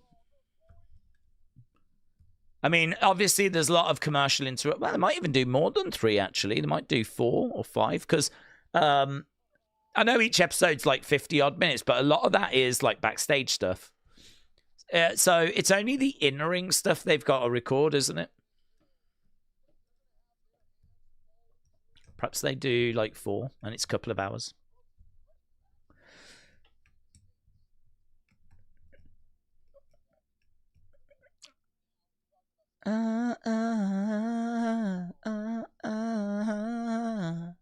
Here's Rourke, Jones, Knights. Is this going to be a banger? I don't know. 6-man tag. I mean, I like Vanity Projects. Haven't seen much of Knight, but obviously he's just signed with NXT, so that's good. Cappuccino Jones. It was actually really fun when he was in that tag team with Jack Cartwheel. I don't know what's happened with that team. That team don't seem to be teaming anymore. And Aaron Rourke, I think, is pretty fun.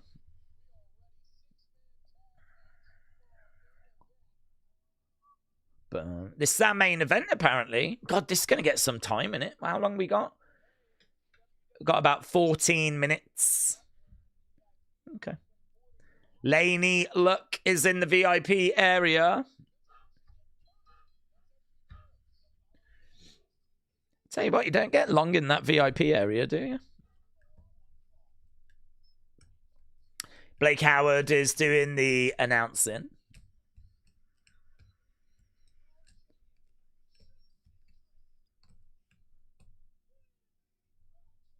I honestly really think that Brad Baylor could really break out in the future.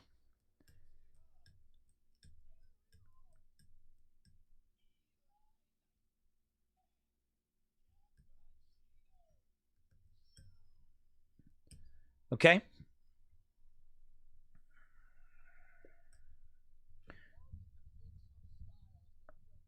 Pete Rosenberg said, I love the mix of styles that we're going to get here. Benny said the 2020 Rumble is the best one to you.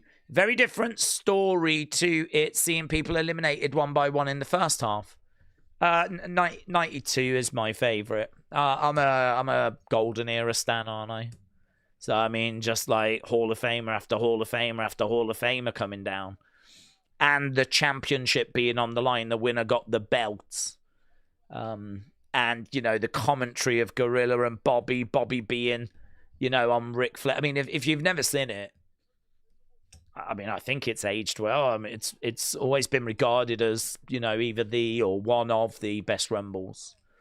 2020, a lot of people mention, of course, because I think it's probably the best of the recent Rumbles. Certainly that Edge return is, you know, one of the biggest moments. But no, 92 still for me. I honestly, I think it's going to be really hard to see that get beaten. It's as time goes by, it just becomes even bigger and like more iconic in my mind. You would need to have a Rumble that was just full of Hall of Famers, but you're not really going to know that until we know what everyone has achieved. Perhaps you could go back and look at some of the Rumbles from like, I don't know, 2012, 2013, 2014. Perhaps some of those have aged a lot better because of like, you know, what people went on to do. But 92 still for me.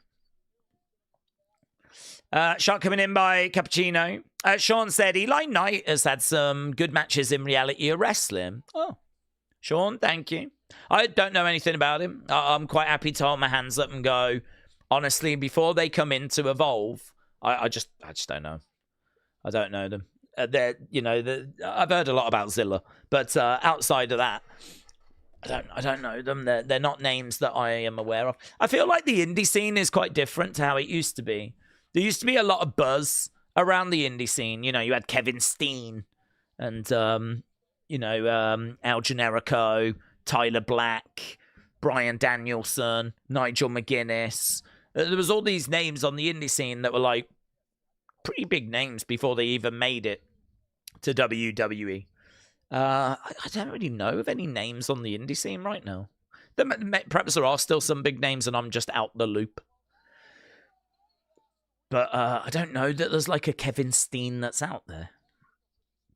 If he is, I know WWE are looking for him with the whole WWE ID program. Against the ropes, Eli Knight. Stomp on the back. To the outside goes Ricky Smokes. Eli, oh, little pat on the backside there does that class as a tag? Aaron Rourke just gave him a little on the old tush. Eli Knight goes up over the top. Comes down on Jackson Drake and Lacey likes that, you know. Lacey's impressed. She likes what she sees there, does Lacey. Lacey's a fan. Swipe right. Okay, so that came out as good 93. So it was lower than the first match, but not by much. Not by much. First match was good 95. Second match was good 93. The community is communitying. That's what the community is doing. Interesting.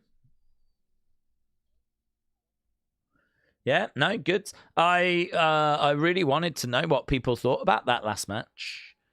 And good 90. It was good 93. Yeah, good 93.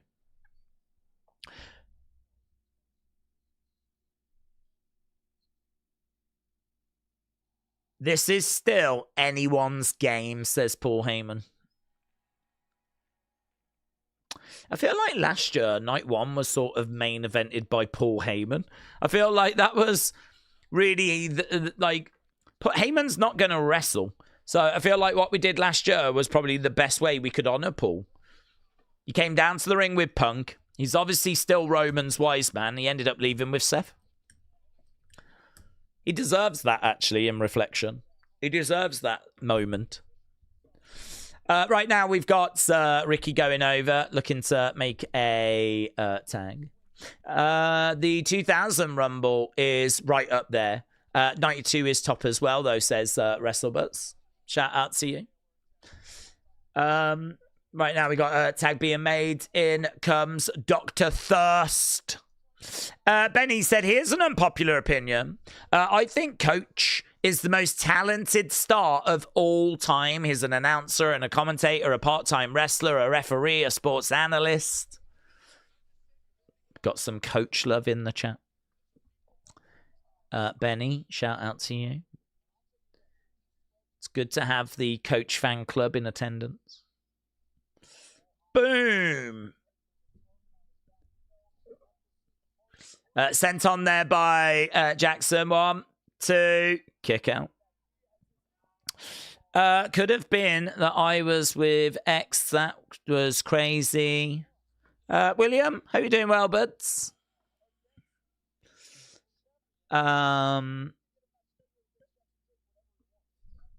Who's in there right now? Brad Baylor. Okay, we've only got about 7 minutes to go. I'm at 44:05. 44:05. I think I'm going to get a countdown thing on screen. Nice deadlift German there by Jackson Drake. That was really good. Grabbed a hold of him, just used his power. I mean, granted, Eli Knight's not the biggest of guys, but it was good. He rolls him over to the Vanity Project corner. Stomp coming in there by Ricky Smokes. I gotta tell you, I'm looking forward to seeing Swipe Right in some tag matches. I don't feel like we get to see them in many tag matches. They tend to put them in these like multi-man, like 6-man matches. I feel like I have definitely seen them in 6-man matches more than tag matches in Evolve. Ricky against the ropes, big kick. And whenever we've seen him in tag matches, they've been fantastic. They are a seriously impressive tag team and still so young. Kick out there by Eli. Frank said the best thing that Coach did was go ultra heel on Eugene, and it set up a monster rock pop. Here we go, charging him. Oh, big boot by Eli Knight. Couple of shots coming in. Another back elbow there by Eli. Oh, lovely. Crossbody. Eli Knight coming back into it. Cappuccino Jones ready for the tag. Jackson is going to prevent that tag. Jackson with Eli. Eli knocks Jackson down. He's trying to get over to make the tag. Here we go. Hot tag made. Cappuccino. Clothesline. Down goes Brad Baylor. Drop kick. Down goes Ricky Smokes. It's caffeine time. Boom. Big back body drop. Let's percolate. Oh, look at that. Springboarding off that middle rope into a back elbow. Cappuccino with a driver. 1, 2. Oh. He just got decaffeinated. Aaron Raw. Oh, lovely work. Eats the feet. On the shoulders. Bull. Double knees. Eli is in there. Lovely. Was that a sliced bread? Drop kick. Oh my God. Eli got caught a little on the ropes there as he got drop kicked. This thing has broken down, but it's broken down into a whole world of fun as we get a German by Cappuccino. A German Cappuccino. Ein Grande. To the outside. Oof, he goes down. Ricky Smokes knocking Cappuccino into the ring. Ah, look at that. Targeting the neck. Oh, spear. Jackson Drake's in. Jackson Drake against the ropes. Going for the cover. 1, 2, 3. Vanity Project get the win. It's a victory for the Vanity Project. It's a victory for Jackson Drake. We've still got a couple of minutes to go, though. Yeah, I mean, that was pretty fun. I still think the first match was the best match, but that was pretty fun. I was not down on that. Vanity Project get the win as they potentially now depart Evolve. I tell you what, if we are going to lose Vanity Project now, and it feels like we are, that's a big loss. I feel like Evolve has been built on them. They are an absolute cornerstone of Evolve since the very beginning. Vanity Project have been ever present. And it's a shame in it how they're going to the main roster. No, I won't say main roster, the NXT roster. And there's no Zayda Steele. Oh. She was a big part of Vanity Project. Well, I'm sure we're still going to have to see Jackson Drake because he's still got the Evolve Championship. Da-na-na. Bum, bum, bum. Cam Hendricks is coming out.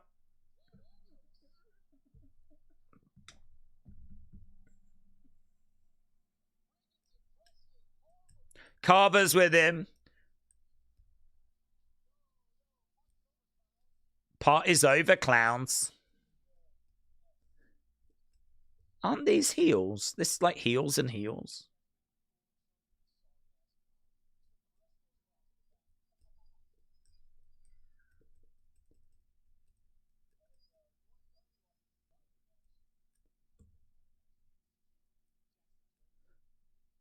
Okay. Cam Hendricks. Is he going to be the next champ? Oh, yeah, they're running the show in 2 weeks.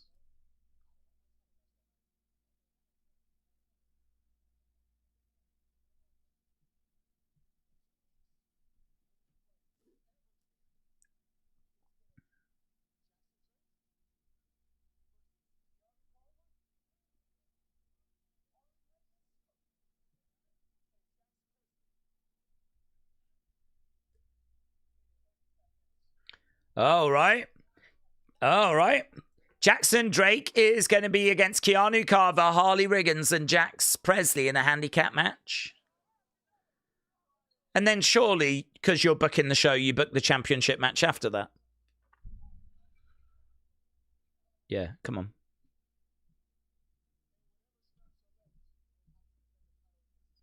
Yeah, man. Oh, the following week? Why have you done that, you clown?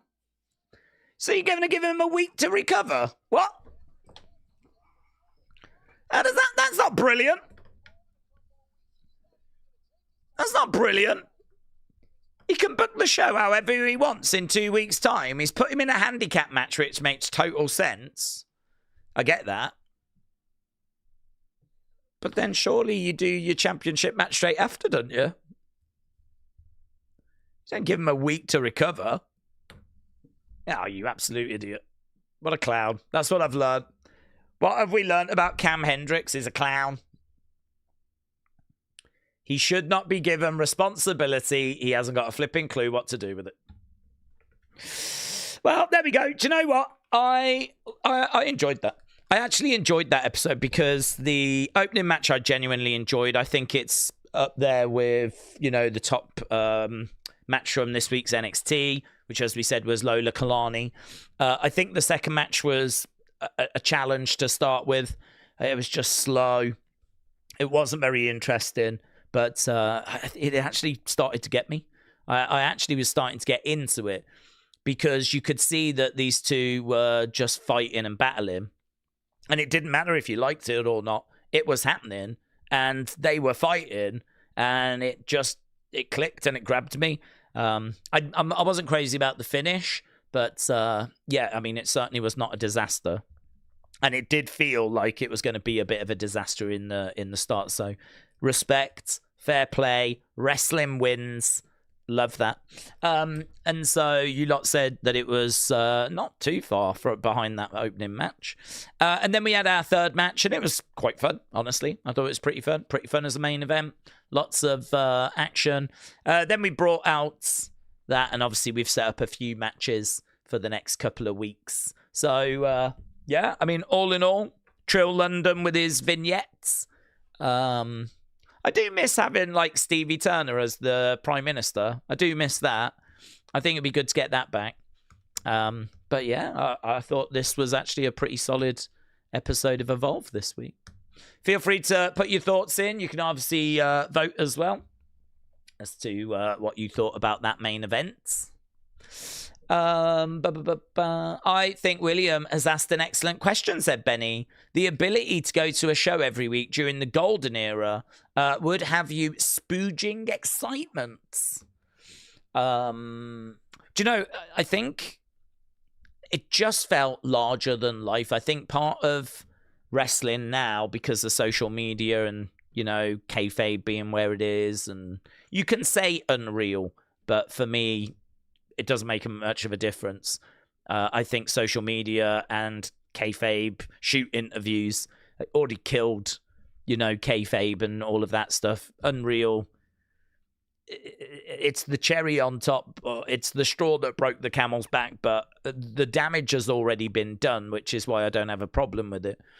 But, you know, you go back to the 80s when there was more mystery around.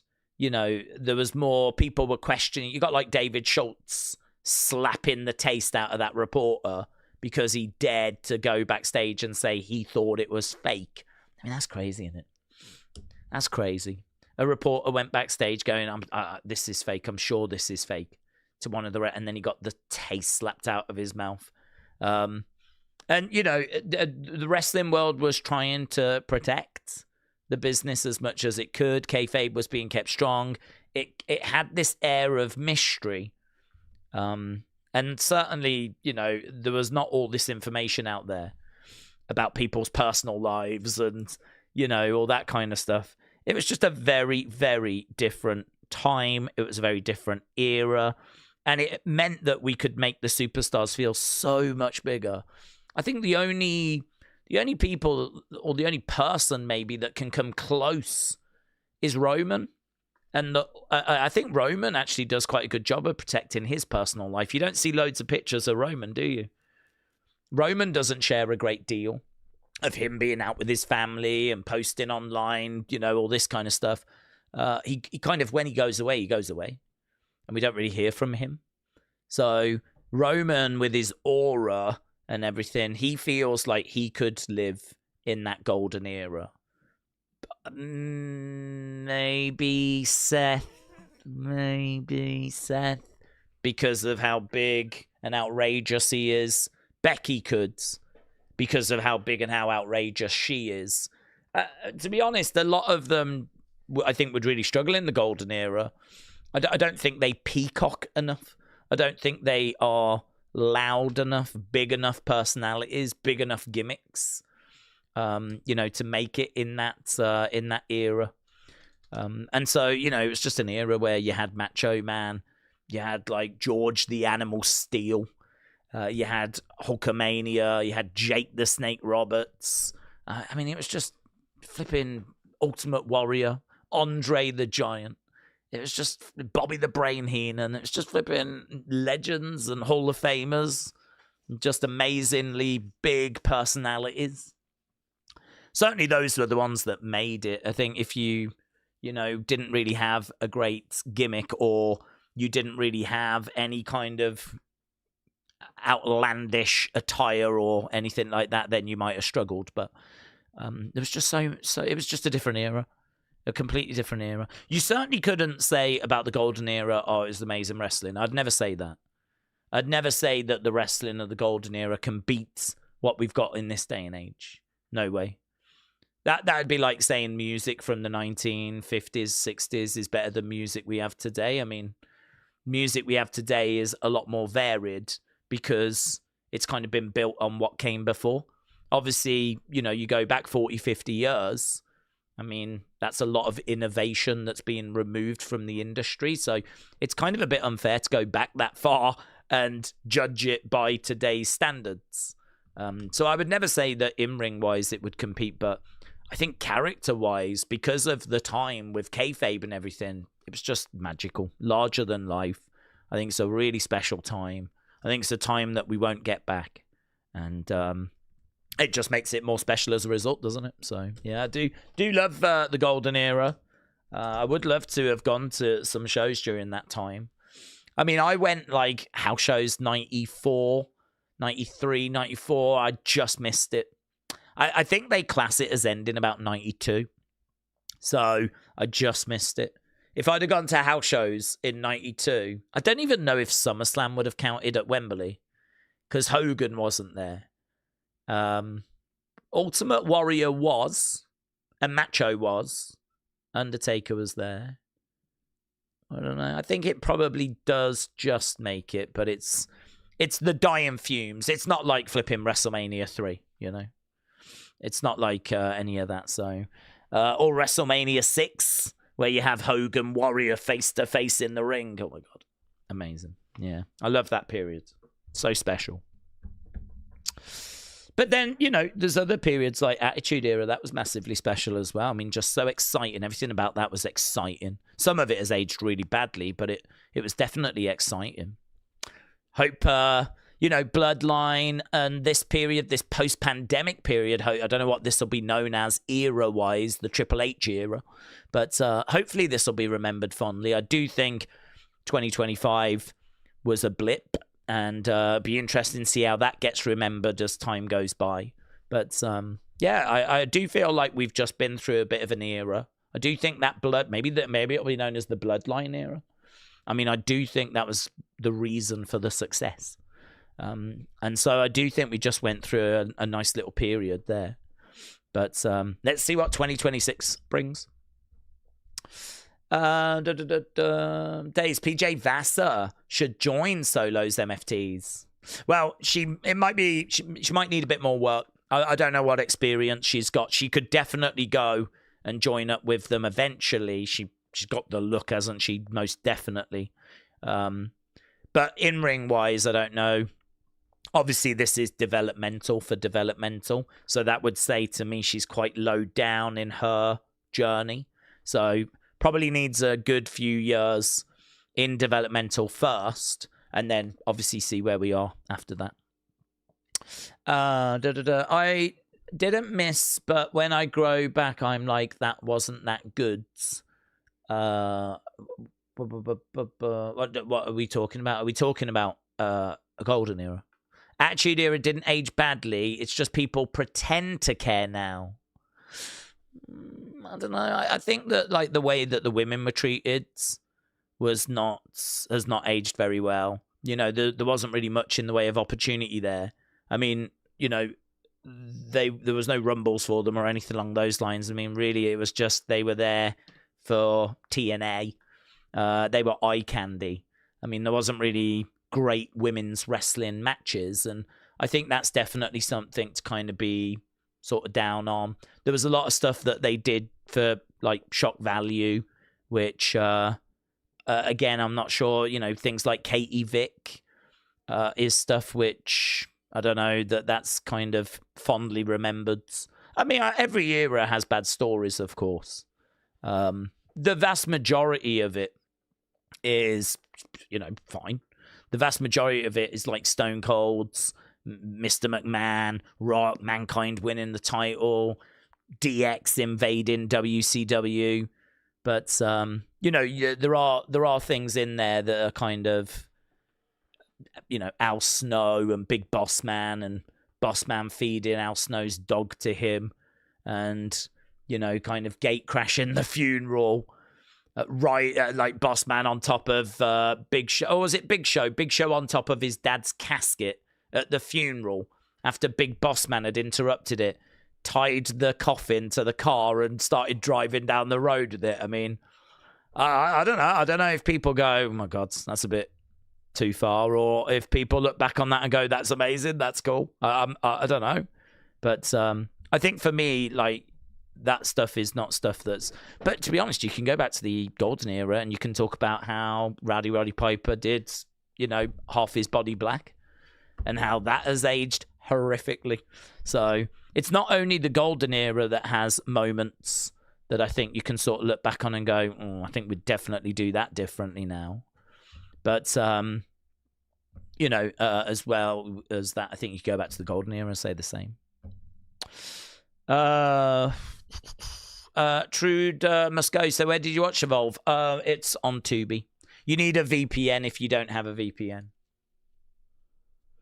Trini said the audience chanting you're a S-lut at Lita, and us hearing it will never be okay for me. Well, you know, it's one of those. It's Attitude Era is fondly remembered by many because of the anarchy, the excitement, the kind of, do you know what I mean?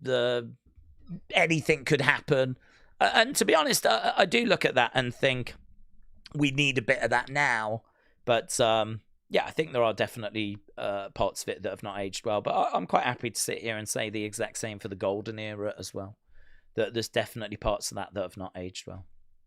I'm sure there'll be parts of this generation that in 20 odd years' time haven't aged well as well. So probably most of my streams, to be honest. So, you know, it is what it is. But, right, well, I don't think we need to get into any big conversations about different eras. I think we can put a bow on this one and we can all go off to our loved ones. King Yeti said women's wrestling has improved. People still judge because why isn't Shayna Baszler popular? Why isn't Shayna Baszler popular? I don't know. Shayna Baszler, I mean, I would say she's not popular because her style is not very popular. I think her style is a very MMA-based style, which I don't think translates very well. So I would say it's that. Match scores. So our main events, good 100%. Good 100%. So actually you lot said that our main event was the best. So yeah, you lot said that was the best match. I thought it was a fun match. 64% said it was good. 25% said it was great. Right, there we go. I'm going to run away and start working on Unseen. Appreciate people joining us. And we are back tomorrow. We got a member stream tomorrow. We got the Wrestling Escape Pod tomorrow. And of course, on Friday, we're going to have 2 SmackDown streams. So, yeah, lots on the way. Appreciate it. I'll see you again next time. Bye for now.